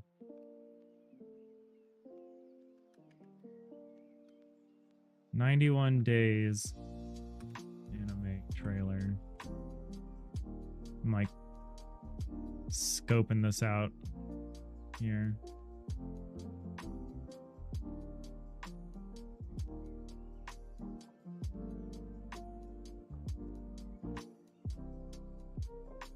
Here's the thing now. I could watch this now. It will have no sound. If you're okay with that, I'll do that. Otherwise, I'll watch it later.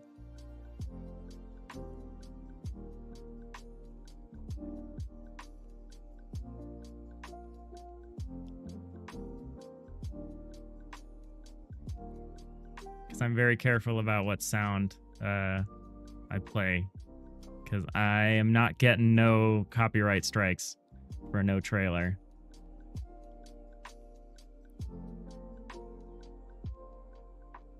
It'd be funny if it was actually a Rickroll, says Nyx, who has successfully Rickrolled me before.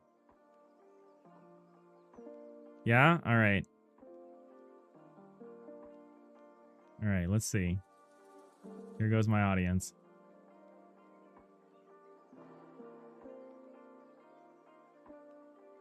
I should have done what I said and actually like pre-watch it. I didn't.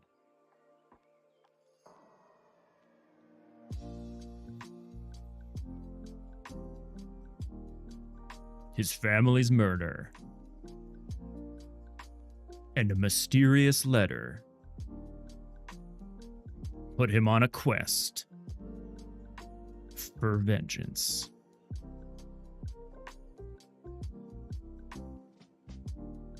"91 days. This quarter. This financial quarter. Okay, that looks cool. That looks actually, that looks full octane. Full octane revenge quest. What's the twist? Because that looks like about as vanilla as an anime could be. I'm curious what the twist is that makes it like unique. You thought IGN only did game stuff? You thought wrong.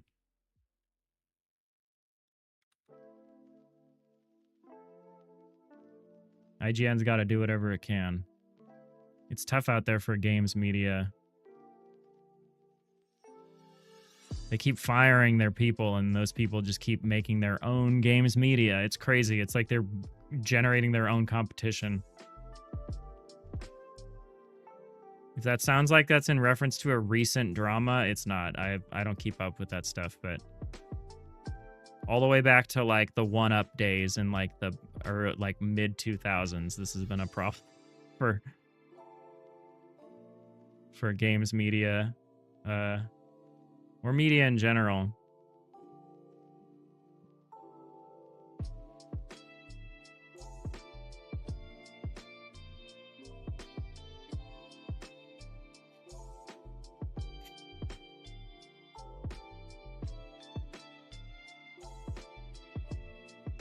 All right, select only active blocks. Got to pass in the buffer. I'm gonna rewrite this tonight in my own time. Cause yeah, I'm done. I'm done trying to like pass these buffers around everywhere. Especially in some contexts, like the reveal, when we do block reveals, and I have to pass in both the buffers, and I have to get them in the correct order. Not a good time. All right. Let's see if I made selections work. Or if I've caused a problem. Big twist? Okay, there's a big twist.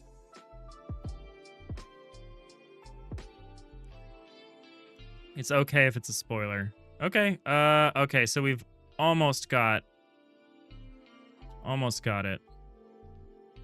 So the deselect is not working correctly. I mean, it is like in this case, it's like this part's fine, but it's like if I go out and then in, it's not doing it, which I can do for block placement. So I can do like out and then in.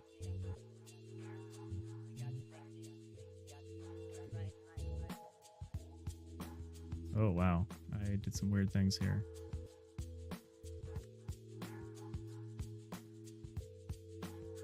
There's some stuff going on in the corner here. When I make a new selection, when I select a tool, it's like wigging out over here in the corner. I need to work on that. There's like, I need to clean up when we make a selection here. Because yeah, we're just getting all these weird artifacts on the side. Okay, so why would it not clean itself up? Next, the select looks great. It'd be cool if the inside grid wasn't there. Maybe make the top side of the inner selection, not the border, brighter. Top side of the inner selection, not the border. Kind of like brighter as how you have it as the tool selector. You want like a more of a boundary around the edge of the total selection, is I think what you're saying.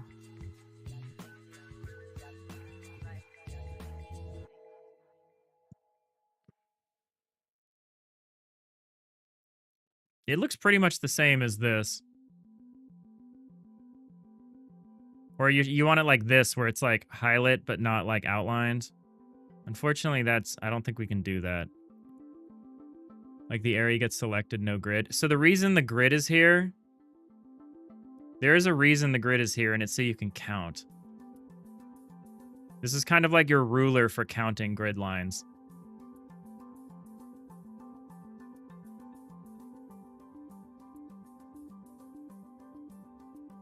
But yeah, we could do it without. We could do it as a solid block.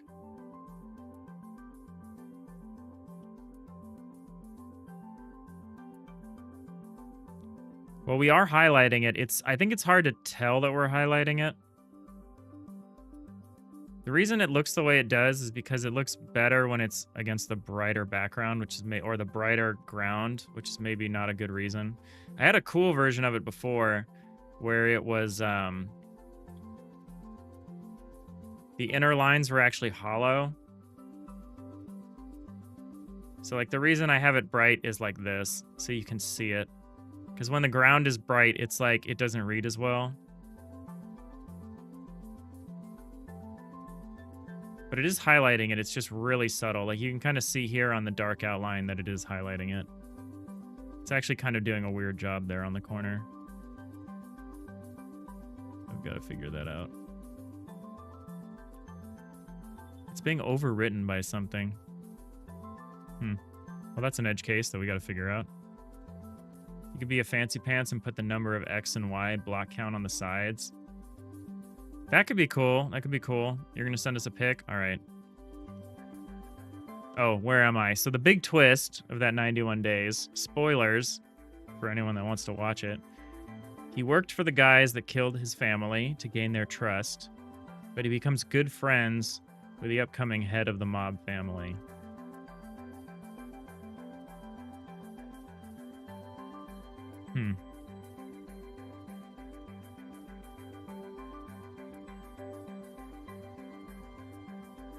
I'm waiting for the other shoe to drop with that. What I also need to do is get these selections to like bleed through so that you can see them behind a wall. So that if I select back here, you can actually see where I'm selecting. I want to do that soon. So that more so that when you're mousing over a block, like a hover, you can actually see behind. I actually kind of think I want to hover. We're going to do like a dotted line version of this that's like the mouse cursor hover so you can see what block you've got selected. We're going to implement that soon, I think. I think that's in our roadmap. Not our roadmap, on our to-do list. Nix, you're saying that sounds more like a trope. I would be tempted to agree, but I bet there's something in there that's like a... But there's something in there.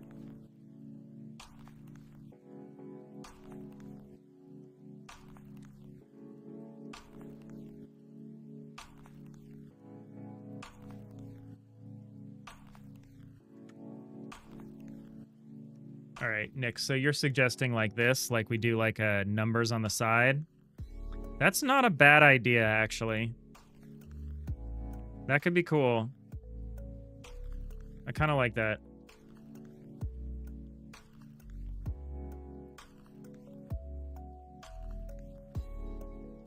Yeah, I think we can do something like this.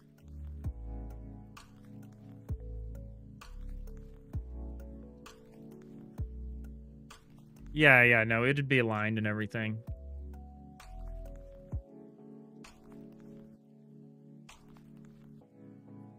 We have a big pixel art font for that sort of thing. I'm actually not sure how big. So how big? So if we go in here. So we go here. So here's like the size of our blocks. How big is a number compared to that? So a number would be like...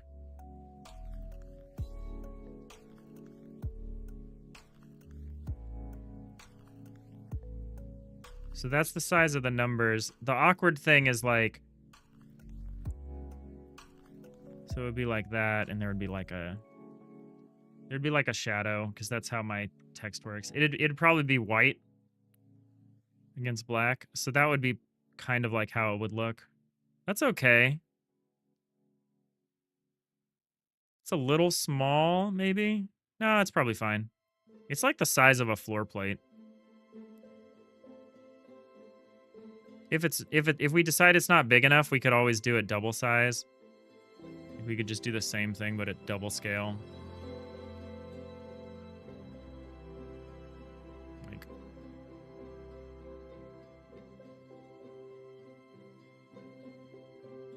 this might be too much. That reads super clearly. I think I like the smaller one better, but still.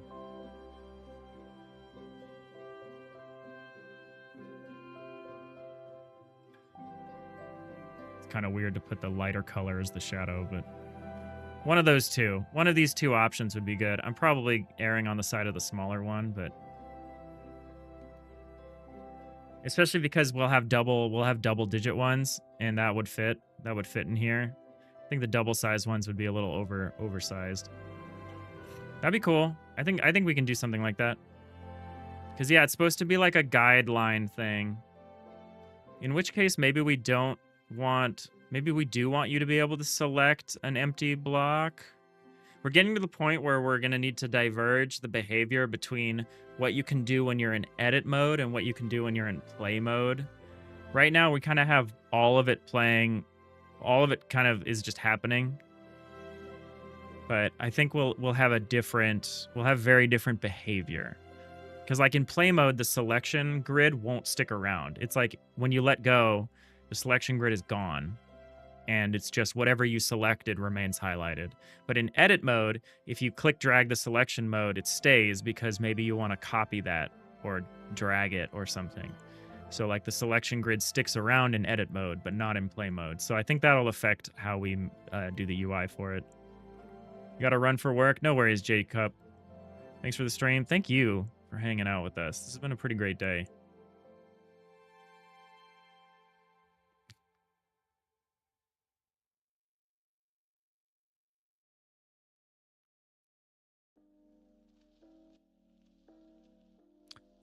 Nix, you're talking about putting the numbers in perspective. I might do that. I probably won't. I will have a version of our font that is in perspective so that it can be like graffitied on the wall. We could do that. We could use that version of it. I haven't done it yet, but I do acknowledge that I need a version of it because the in-world text, not the UI text, but like the text that's like painted on the side of a ship or something, that'll all be using that font. So yeah, I do need a perspective version of the font. This is a great case for time travel debugger to figure out the issue because it records important data each loop and the logic path it went through, so you know what caused the bug.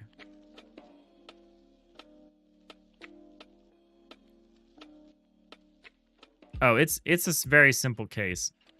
What's probably happening... This is probably not reversing. So deselect says bounds.get non-overlapping active, and this one says active.get non-overlapping bounds.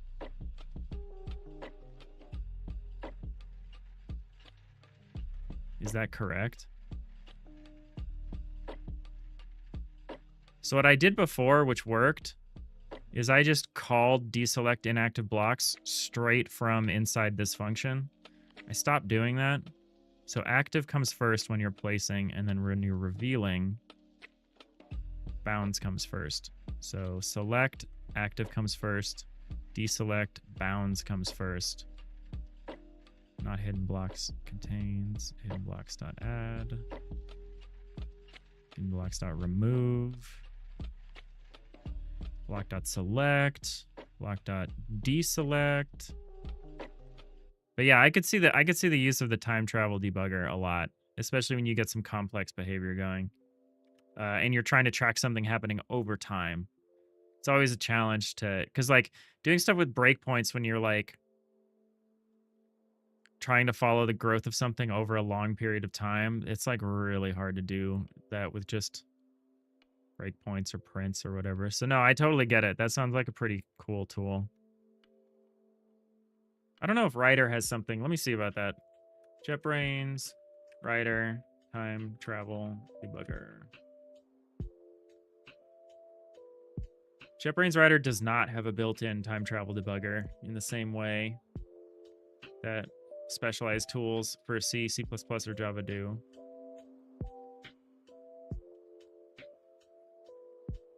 It looks like we could integrate with some time travel debug plugins.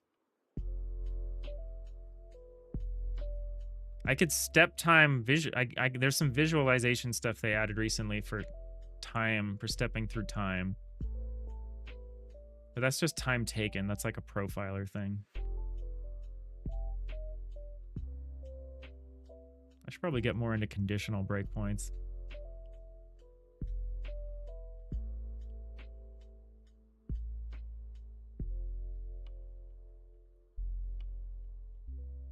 Yeah, it's definitely something we'll have to keep in mind. So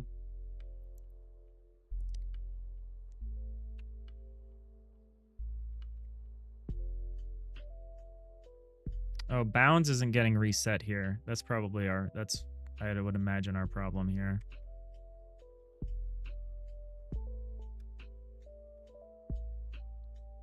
This version should work just fine.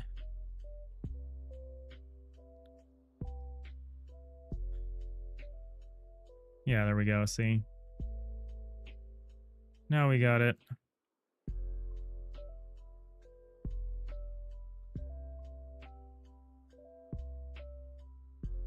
Yeah, I mean, I like the grid for the sense of scale that you don't otherwise get.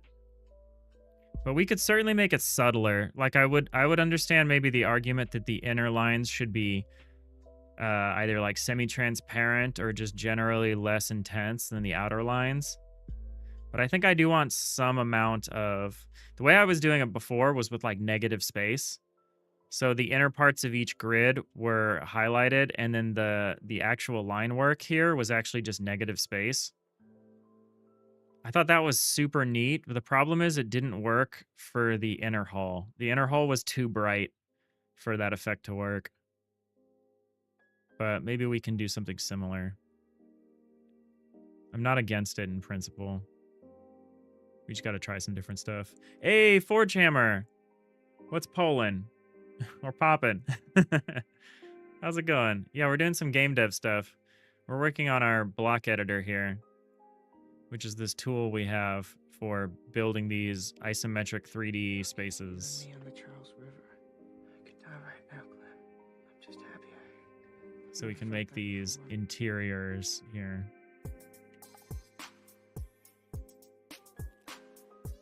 Because we're making a kind of FTL-like game. So we can build these 3D kind of spatial areas and then peer into them, because it's really just a 3D cube, right? And so we've been working on tools for building and then being able to view these dense 3D spaces.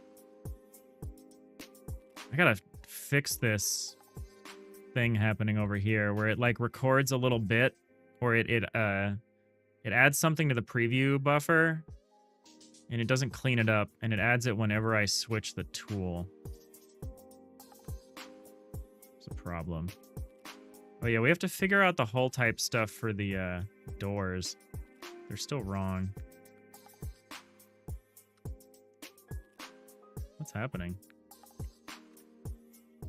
Oh, we got into a weird state. Oh, I think the flood fill is considering an enormous space, and I think it's stuck. Ooh, that's not good. What's the game about? It's supposed to be like a starship management game. So it's like you control a little crew on a spaceship, having like, you know, episodic like Star Trek adventure stuff. Next, having a ruler under the number, making the number be in the middle would also look cool. You don't think I'll have that problem when I have textures, as the border itself would still be a highlight? And if you add the rules you drew, it could look cool. Yeah, maybe. We'll see. It's probably going to be a minute before we texture anything. Yeah, the rulers look okay. Yeah, having the rule line I think would be good to contextualize what the number means. Yeah, we'll draw the...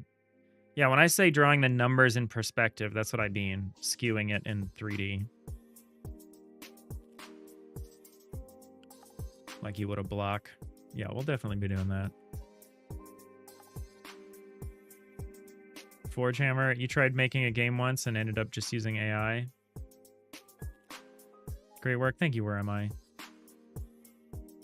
Appreciate that. Yeah, we're slowly but surely building up our little feature set here. It's very slow.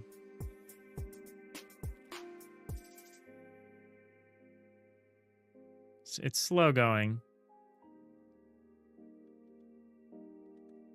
All right, there's an edge case I want to check here. So what if we go all the way to the edge of the block buffer here? Yeah, okay, there it is. So I want to find the edge, which is here. Oh, that's weird. Oh, that's very weird. I understand.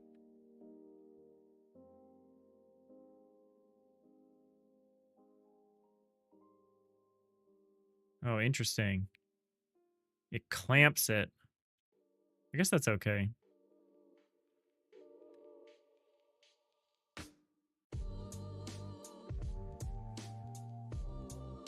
Yeah, we're seeing major slowdowns. Oh yeah, there's also some weird stuff here where the overlay is not overwriting it the way I would expect it to.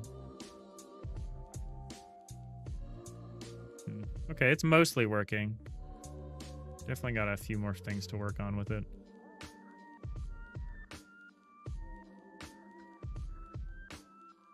But yeah, I need to fix this weird preview block thing that's happening when we're making selections. How do I do that? How do I fix that? That's in the palette. Reveal blocks in preview blocks.aabb.settleblocks. Palette. Else place blocks in. Deselect blocks in. Okay, yeah, that makes sense. Am I planning on adding in 2 high rooms? Yeah. I think you'll see those in like cargo bays and stuff. Or engineering rooms. I think that'll be cool to have 2 high rooms with like a catwalk or something. I think that'll be a cool thing to do. Yeah, we can do those. So we could do one of those like this.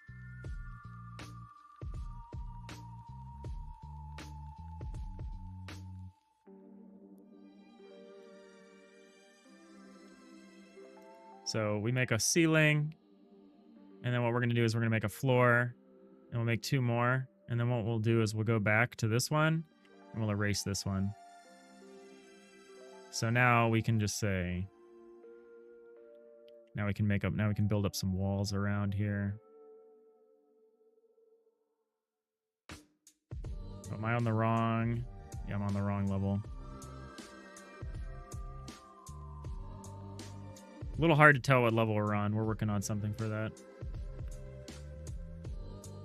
Or more specifically, we had something for that I broke and I need to fix. So there's like the first layer of walls, and then we can make a second layer of walls here.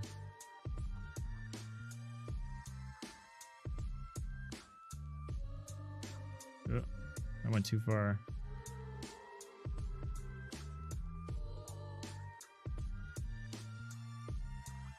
Oh, here's an interesting problem. Oh, no, it's fine. It's fine. That's a good question. So how should the cutaway system work when we're in a 2 high room like this? We probably want to cut all the way down, but maybe not. Or we want to extend up. Yeah, we got to decide how we want to do that in that specific case. I think that's an interesting question. But yeah, we'll support stuff like that.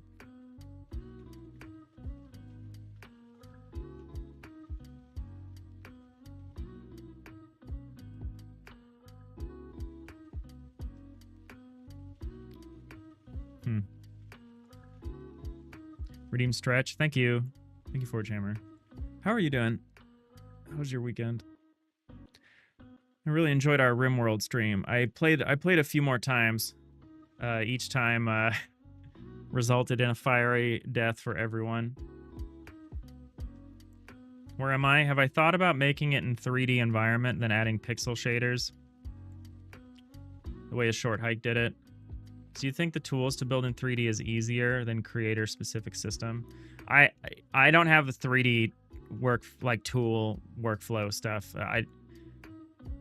It wouldn't work. I think that's a good idea, and I think people should do things like that. Do it that way, the dead cells way.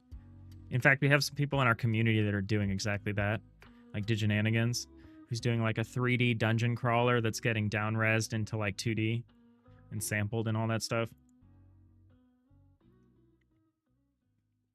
I like my handcrafted 2D pixel art.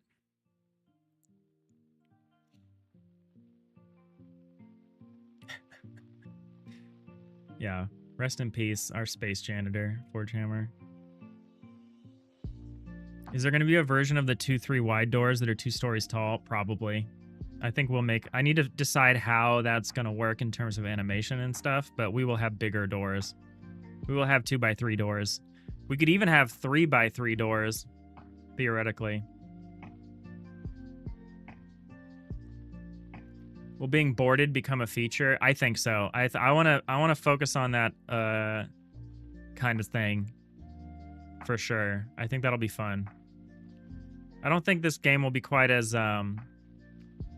high kill, like low time to death as like Void War, which is like very high crew counts and like stuff is dying all the time. I think this will be a little slower than FTL or Void War. I think it's going to be a little more like RimWorld. All right, so whenever we switch this palette, it's this thing is causing a problem.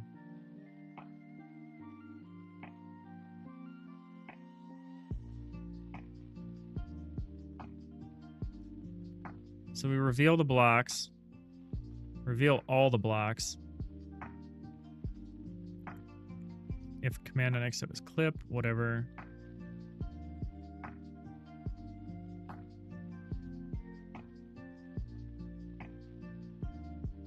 Deselect blocks in.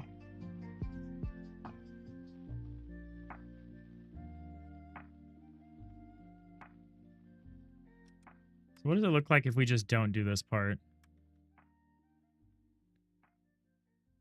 I think that's fine, because then it means it won't redraw until we move. So if I'm over here and I click on this, yeah, I think that's the way to do it. It just kind of hides it, which is fine because we're behind it, so it doesn't, you can't see it anyway. And then as soon as we move, it comes back in and the hover system takes care of it. All right, so we cleaned up that issue of like accidentally drawing behind the palette when switching. I think that's good. So we'll just get rid of this. All right, so we still need to fix the copy, cut, and paste. That is still busted. That's, I guess, the remaining busted thing. Let's see if we can do it real quick.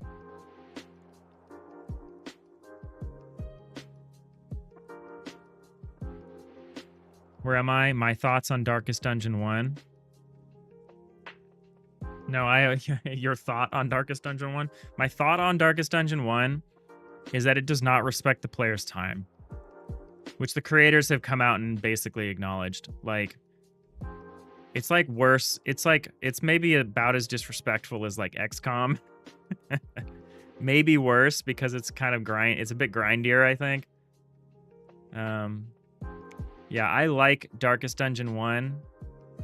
I enjoyed making teams and having them be specialized for different things. Like I had the light team and the go dark team that would like try to go get the best loot, and then they'd scrounge around in the darkness. And then I had the other team that was just like blast in there with light.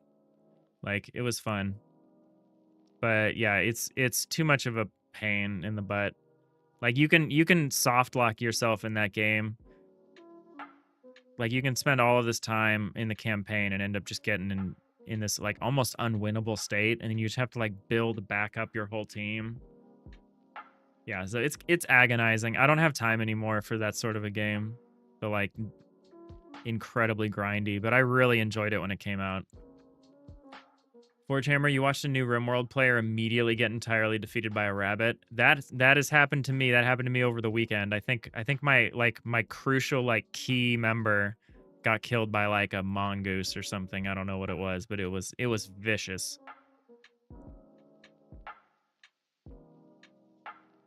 Nix, 20 minutes ago you had a raid with 177 demons with heavy crossbows and long swords. That sounds like Dwarf Fortress. So you sure you're talking about RimWorld? You with your hundreds of mods. You're playing a different game than the rest of us. Forge Hammer, you've never seen FTL. What's it about? Sure. So FTL Faster Than Light is a classic 2012 spaceship management game. It's like 2D top-down. And so it's about managing your starship, your systems, your crew, and you go on this space adventure here. And theirs was top-down 2D.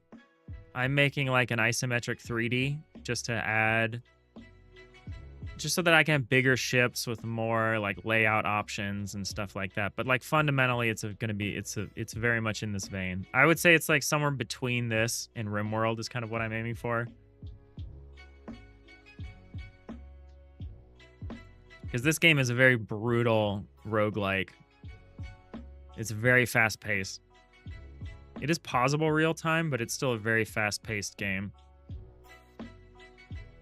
Looks a lot like Cosmoteer. Yeah, it predates Cosmoteer by quite a bit. You don't build your ships in this game. Like Cosmoteer is like more in the vein of like Captain Forever or Captain Jameson, where it's like about building the actual structure of your ship and like fighting other ships like that and like blowing pieces off of other people's ship. This is more, yeah, holistic, I would say.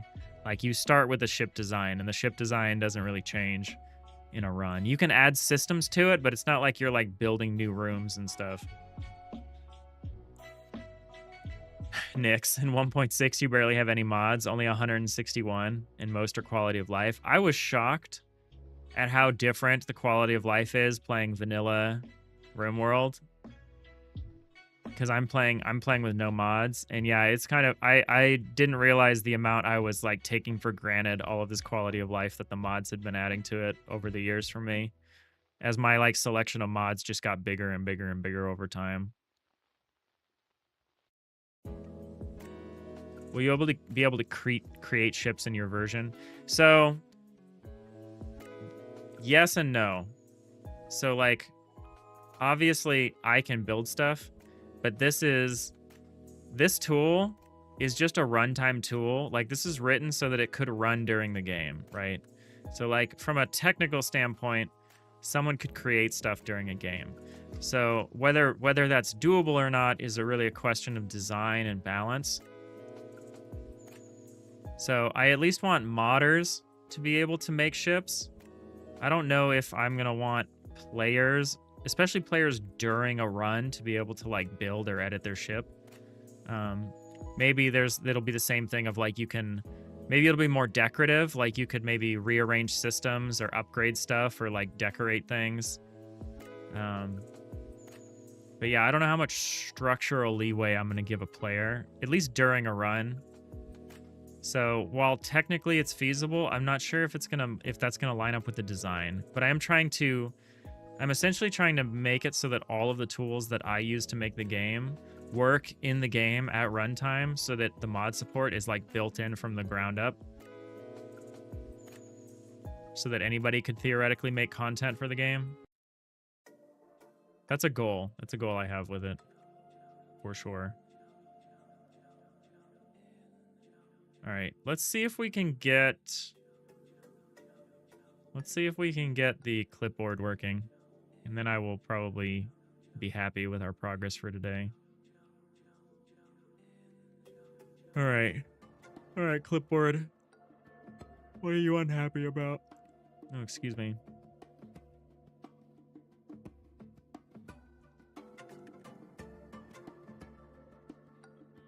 Personally, you think that a shop system to buy better and bigger ships should be available in the future? I mean, I think I'll do it like FTL, where there will be a set number of ships that have been made, that like I've made. There will be like the starter ship and like bigger ships and stuff like that. And so like I think you'll be able to pick a ship and unlock different ships at the beginning of a run. It's just a question, and obviously you could download a mod where it's like, this is like, I made the HMS Bounty from Star Trek The Voyage Home or something like that, where people could be like, here's a special custom ship. I don't know how much I want to allow people to swap ships during a run. I kind of want you to be attached to your ship during a given run. So like maybe you can expand your ship or probably just modify it in some way, but yeah, I don't know how much I'm going to support that for within a single run. I feel like that is fraught with issues, potentially. All right, deselect blocks. Why doesn't that work? Oh, because it's called deselect blocks in. this is all preview block stuff. Actually, maybe it's not. Select blocks in. Copy to clipboard. Game.input.selection. Actually, I think it's the settle blocks that get copied to the clipboard.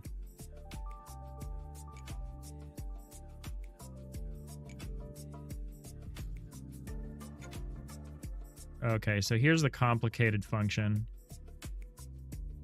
This is the place blocks in for the clipboard. So how do we copy to the clipboard? So we make like a new array. We return a block array. Next, what could be really cool is to have like an ortho map on the right while the ship is in 2.5D on the left. And the user can just drag and drop different rooms that are already set up, and then they would appear in 2.5D on the right. Only at special depots, and they could like choose a limited amount. Like the player could go to an engine depot and get a huge rocket. I'm okay with something like that. I don't know about the ortho map thing, because I think when you actually try to do an ortho map for 3 dimensions, it gets pretty confusing. I think an ortho map only really works when it's like when you flatten one of the dimensions. But yeah, I think it would be reasonable to be like, you can get a bigger engine block, or you could get like a bigger gun turret or something like that, because that's not a structural change for the ship itself. That's like a systems change. So I would be okay with maybe doing stuff like that, or decorating, where you could be like, oh, I want to spruce up this room or something with like more items or whatever.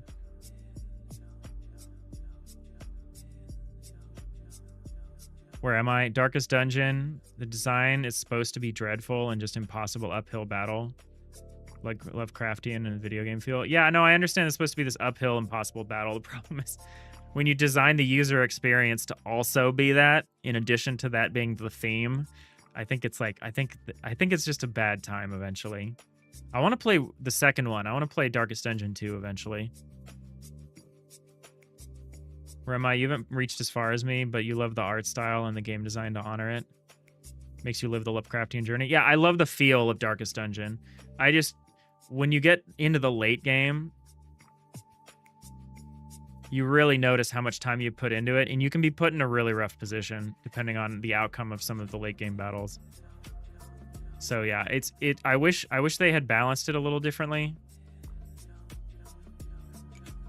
to make it a little less, a little less likely that you put 60 hours into a campaign that you just like have to restart. Or you just have to put another 60 hours in to rebuild because you've like lost your teams. It's cool. It's pretty cool though. It is a cool game. It is very neat. But yeah, I really want to play the second one. Because the second one seems like it's a little more, it's a little less of a grind. Like it's a little less of a management game and a more of like a straight up like roguelike, where you're going through a specific like concrete adventure with your team. All right, so copy to clipboard. Blocks index ++. Buffer.span. How do I know how I'm doing this? Okay, and then so here is, where's place only active blocks? Place only active blocks. So this is our function here for placing blocks from the clipboard.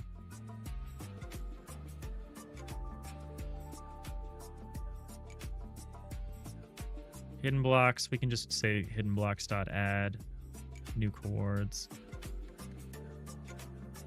Will this just work? Will this just work here? Well, let's change this. Let's say block.merge.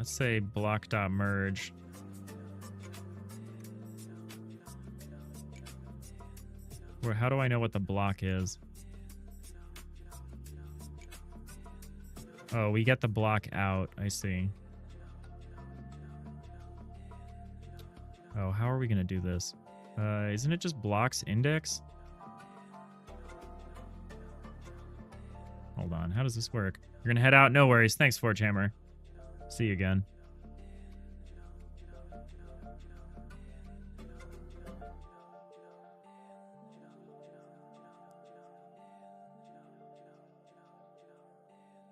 Next, you could have an ortho map of the current floor, and then you'd have the layers on the levels on the right of the map with numbers. Clicking them switches the layer. Also, when you click the room, but don't click the accept button, you can see a ghost outline of it in 2.5D where it would be. Yeah, I don't know. I'm gonna have to be very careful with how I use available screen space. So I don't think that's a system we're gonna design in advance. I think that's a system that we're gonna see how it feels to navigate the space and see what would be helpful. Because honestly, I think it would be easier. I think what would be easier is a shorthand way of getting to systems and crew. Like, I don't think it's quite as useful to have like a map of like just the space. I think it would be better to have like a crew roster or maybe like systems diagrams where you could like double click the engine and it like takes you to the engine room. Or you could like double click a crew member and it will like take you visually to like where that crew member is.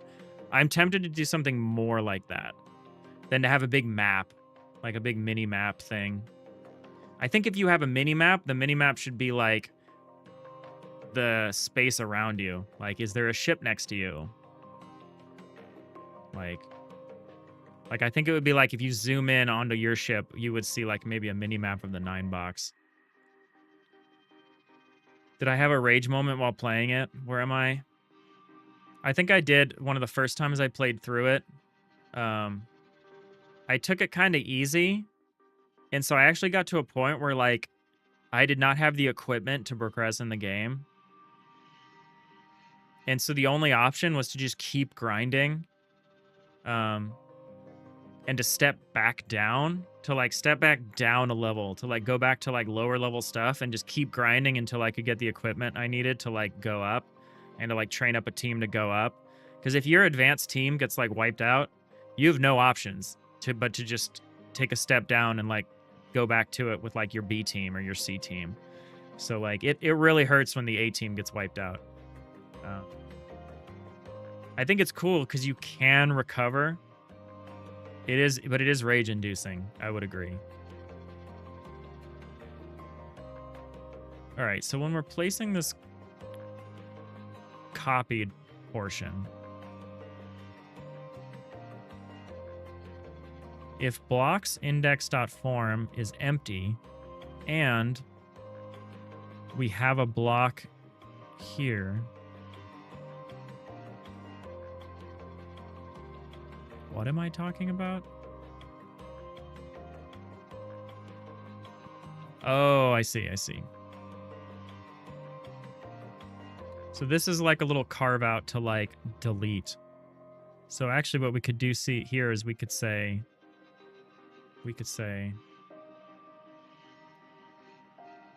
block dot erase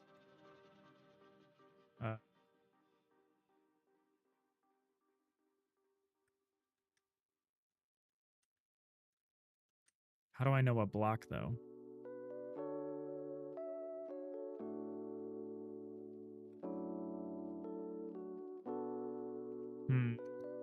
This clipboard approach, I think, is going to need... I think this isn't something we can just knock out in like 10 seconds. I think we need a different approach to how we do the clipboard. How we do copying things in a clipboard. Let me think about this here.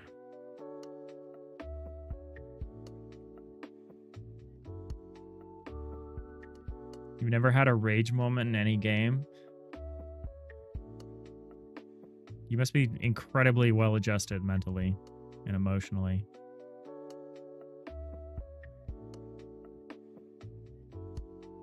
All right, so here's the problem.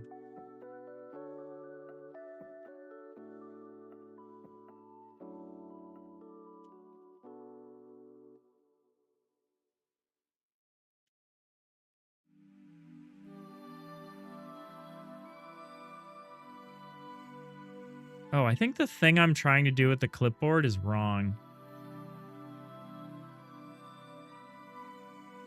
Clipboard is not going to exclusively replace things. I think I had it set up to do that, but I don't think that's what we're going to be doing. So instead, I don't think this branch matters at all. That's not how we're going to approach it.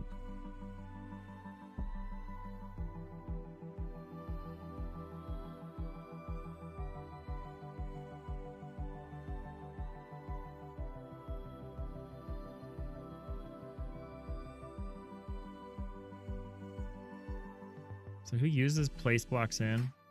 Is it just copy and cut and paste? I think I'm going to call this paste blocks in instead of place blocks in. Or maybe copy blocks into. I think using the same name is confusing.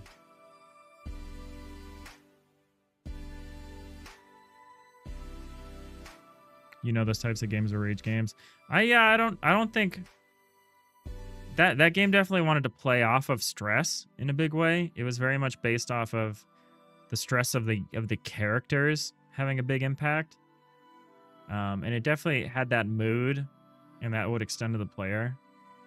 But it's not like Fodian or anything. It's not like a Bennett Foddy game, at least. I don't think they were trying to go quite that far with it. All right, so now we can say block.merge.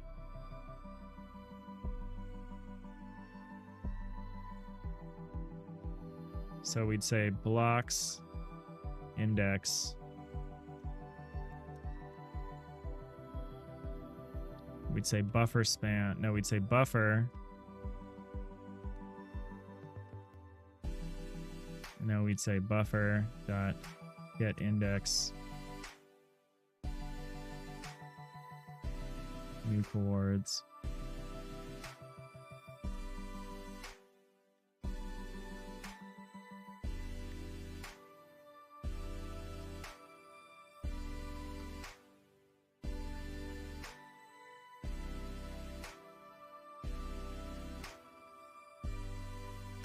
All right, that should work.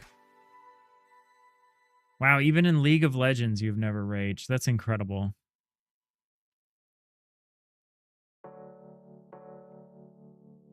It's a very emotionally healthy way to be.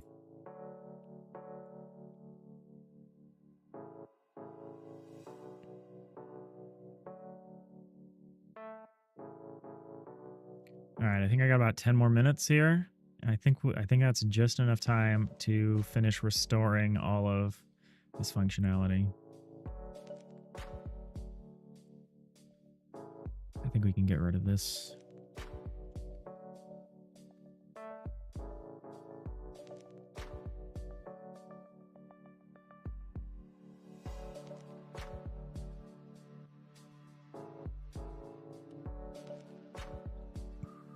Excuse me.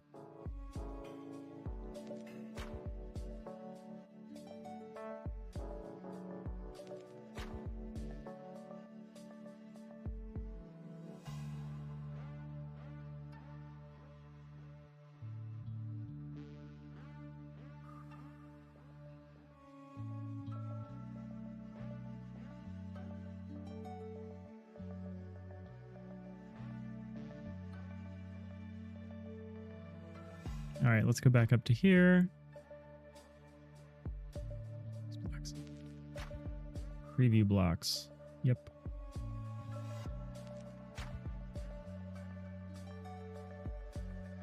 Okay, the cut should also work here. Very similar.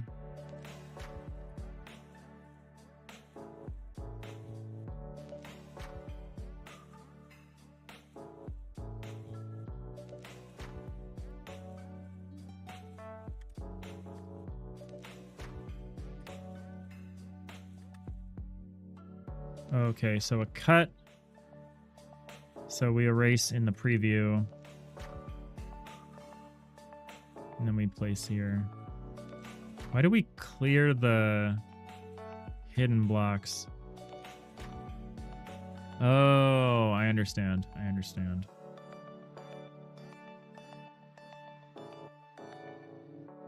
Is the copy to clipboard recording? No. Okay. Thought it was, I wasn't sure if it was recording the hidden blocks.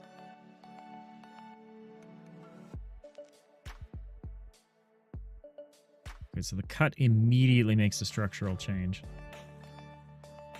But otherwise, that should just be fine. And then the last thing is to do this branch here. Also have clipboard active. Place blocks in. Why are we... Okay, so we're placing blocks in here. And then we are revealing inactive blocks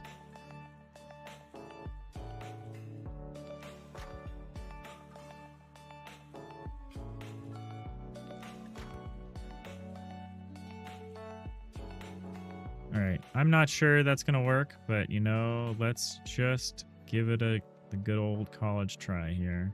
Okay, paste. You just need to mark the structural change.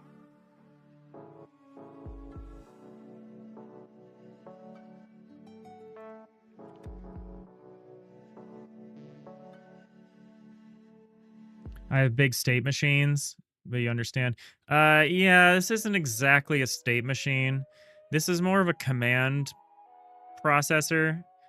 So we get in because of this is one of those domain crossing problems, which is yeah, it is complex and hard to keep all in your head. This is just so we create these commands, which are really just arrays of stringed arguments. And then we essentially parse them as we go along. So like this command step, the step that this command was on was a tool, which meant it got fed into this system, which is the tool system. And then, so now that it's in the tool system, it knows what to do next. So it grabs it parses the next step of the command. And depending on what that step is, it will do one of these things. So if the command says copy or cut or erase, it'll do that. There is kind of a separate state system that will kind of control the flow of systems or what stuff you could even do or not do depending on what state you're in. But that's not really at work at the moment because we're pretty much always in the edit state. We don't transition to the play state yet. We're only building things right now. It makes it easier at least. But yeah, I don't like processing commands this way, but it was the most straightforward way to do it.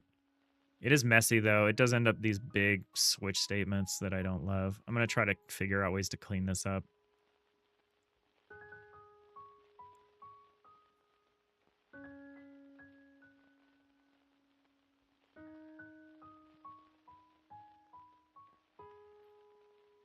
I mean, I could hide this behavior, but I don't think I could. There's much I could do to, like, change fundamentally the way this works.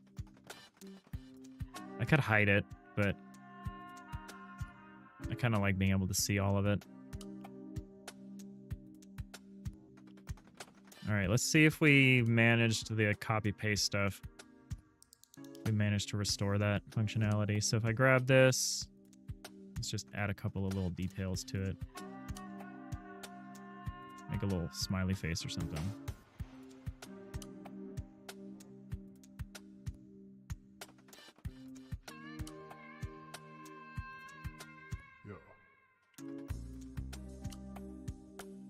It doesn't look like a smiley face from here, but...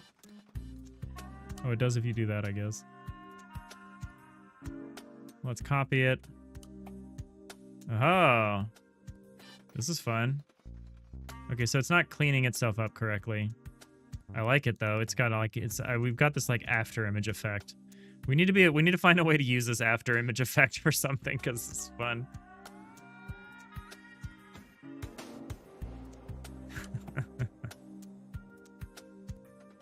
Surprisingly fluid and smooth.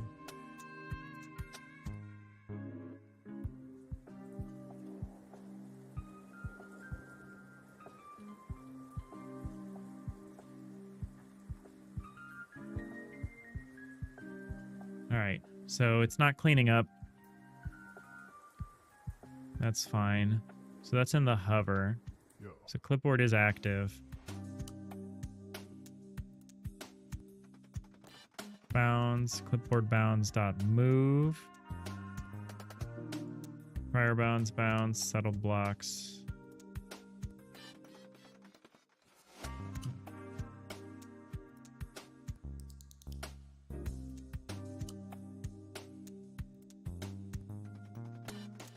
Oh, it's because we're merging. We're not like exclusively replacing.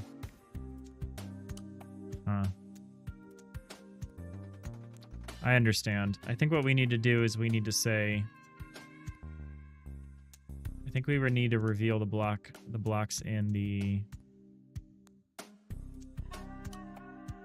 clipboard bounds, offset.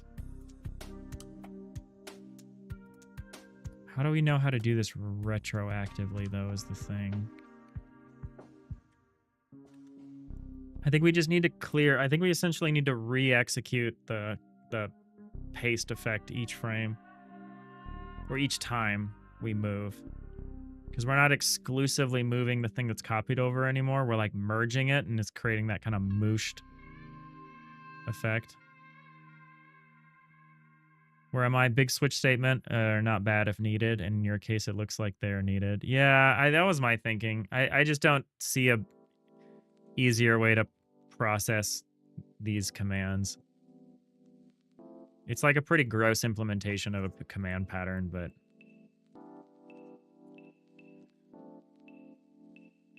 I don't like doing it where like you treat the command as an entity, and so it's like an entity that lives for like one frame. So I think I don't mind the way I've got the command set up, but yeah, it's definitely not the prettiest. All right, so if we wanted to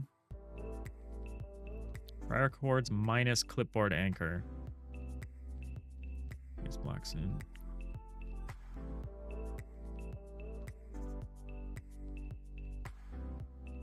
So is it this? So this would let me know what the offset was.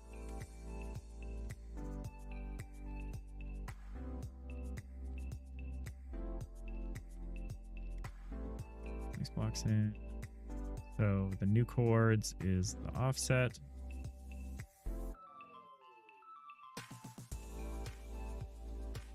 So can I just need to move the...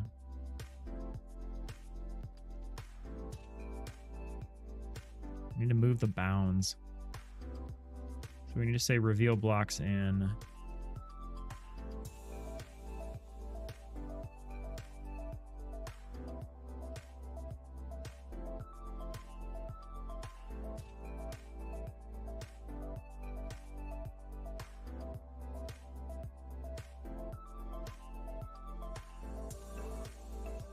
Oh shoot, then we move it again. Oh, okay, so prior bounds equals clipboard bounds dot move prior chords minus clipboard anchor. Okay, so we should just be able to use prior bounds. I'm gonna try that. So we're just gonna say reveal blocks in. We're gonna say prior bounds.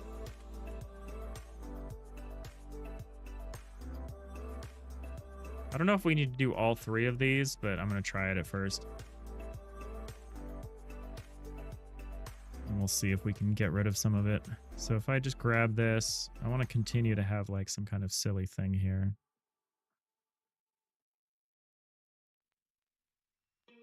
Just grab this chunk, copy it.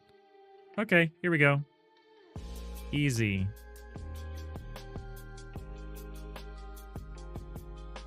And we can paste that. And we still have it. And what if instead, and we could select another tool, and then we could go back to our clipboard. So our clipboard gets saved. And then what if I want to instead cut? Cut. Okay, that didn't work. Okay, the cut didn't work. Interesting. Interesting. Otherwise, this is okay.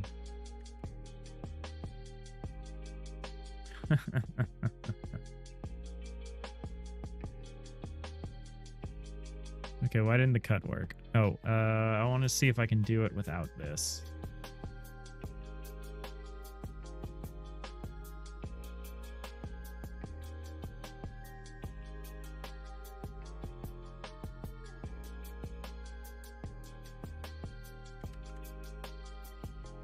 Okay, that seems fine.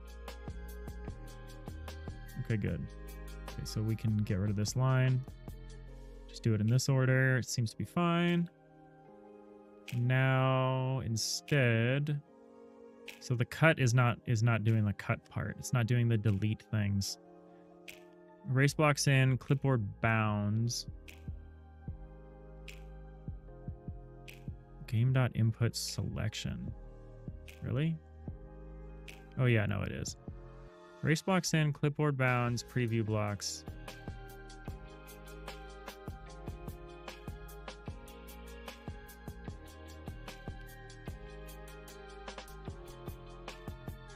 Structural change equals true. Place blocks in.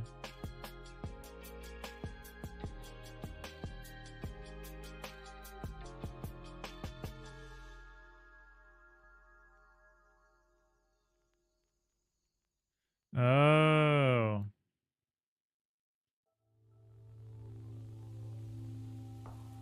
I need to delete these straight from here. Is that even possible? Will there be negative consequences for doing that? There might be.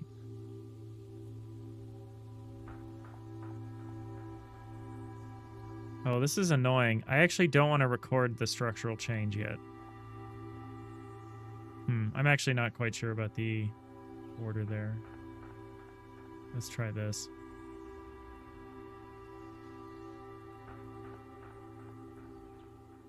Cut.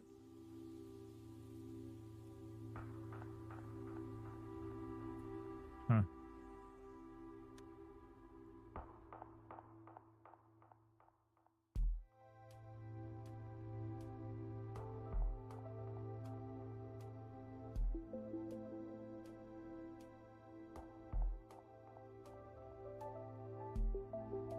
What if we hid this here? We just did this.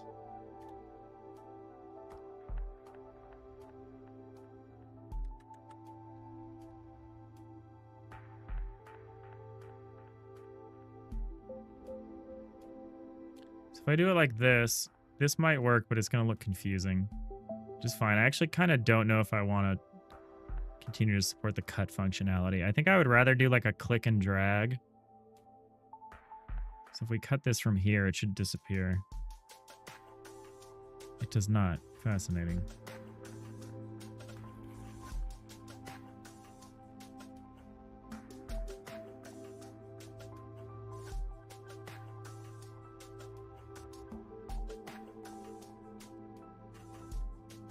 Race blocks in. Oh, we need a different erase block function.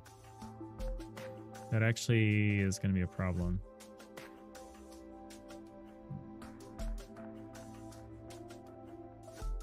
We need like a version like this, but for erase.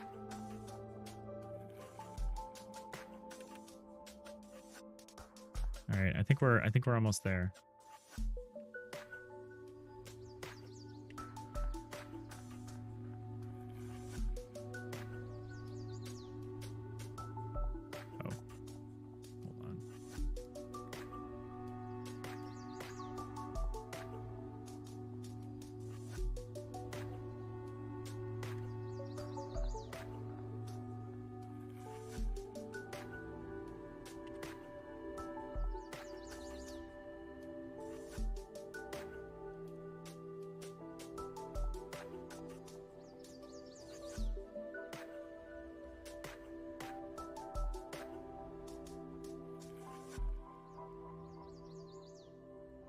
Cut.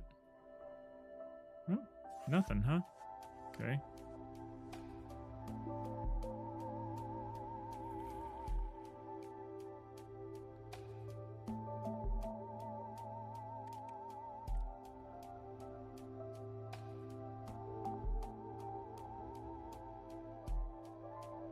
Oh yeah, it has to be this preview blocks.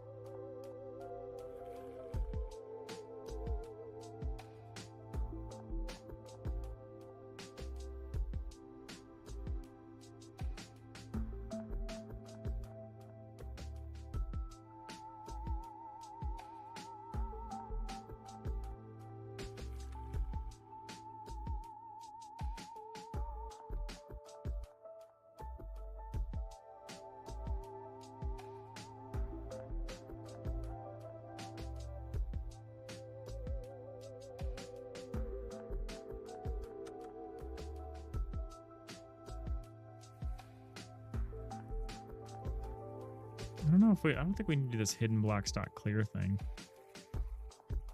We don't do that over there.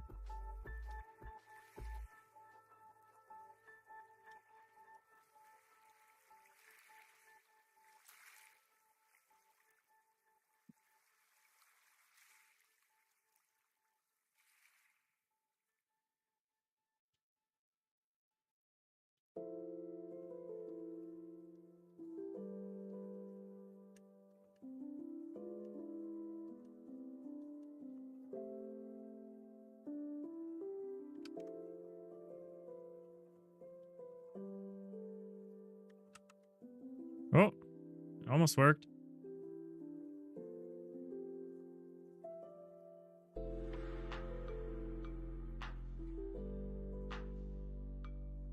So I don't think we need the offset, is I think the thing about this.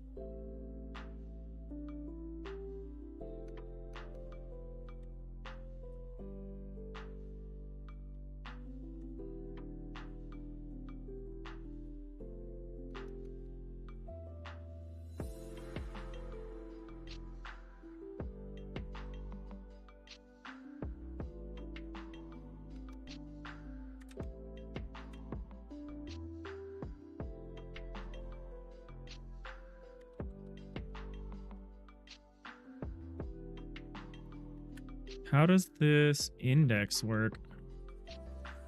I don't think this works either, but I'm going to try it.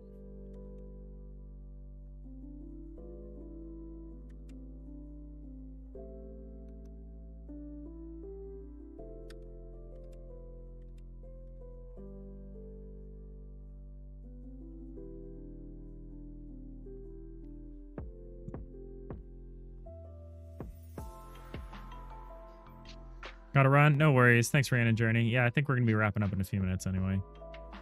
I'm just, you know me. I really get annoyed when I've got this thing halfway done, but I think we're just going to tackle this tomorrow. I need to dig into what the offset is doing and why, and I don't think I have time to do that right now. So I'm just going to say that we've got everything except the actual cut part sorted out. But that's good. That's a lot of progress today. We got the rendering working. We got the selection working. We got the copy and the paste working. We just need to think about cut. But yeah, I got to get back to work. But yeah, this has been great. This is a great start to the week. I feel a lot more momentum and energy than I did last week. So yeah, thanks to everyone helping me with that, coming in, hanging out with us today. We'll be back tomorrow, same time, same place.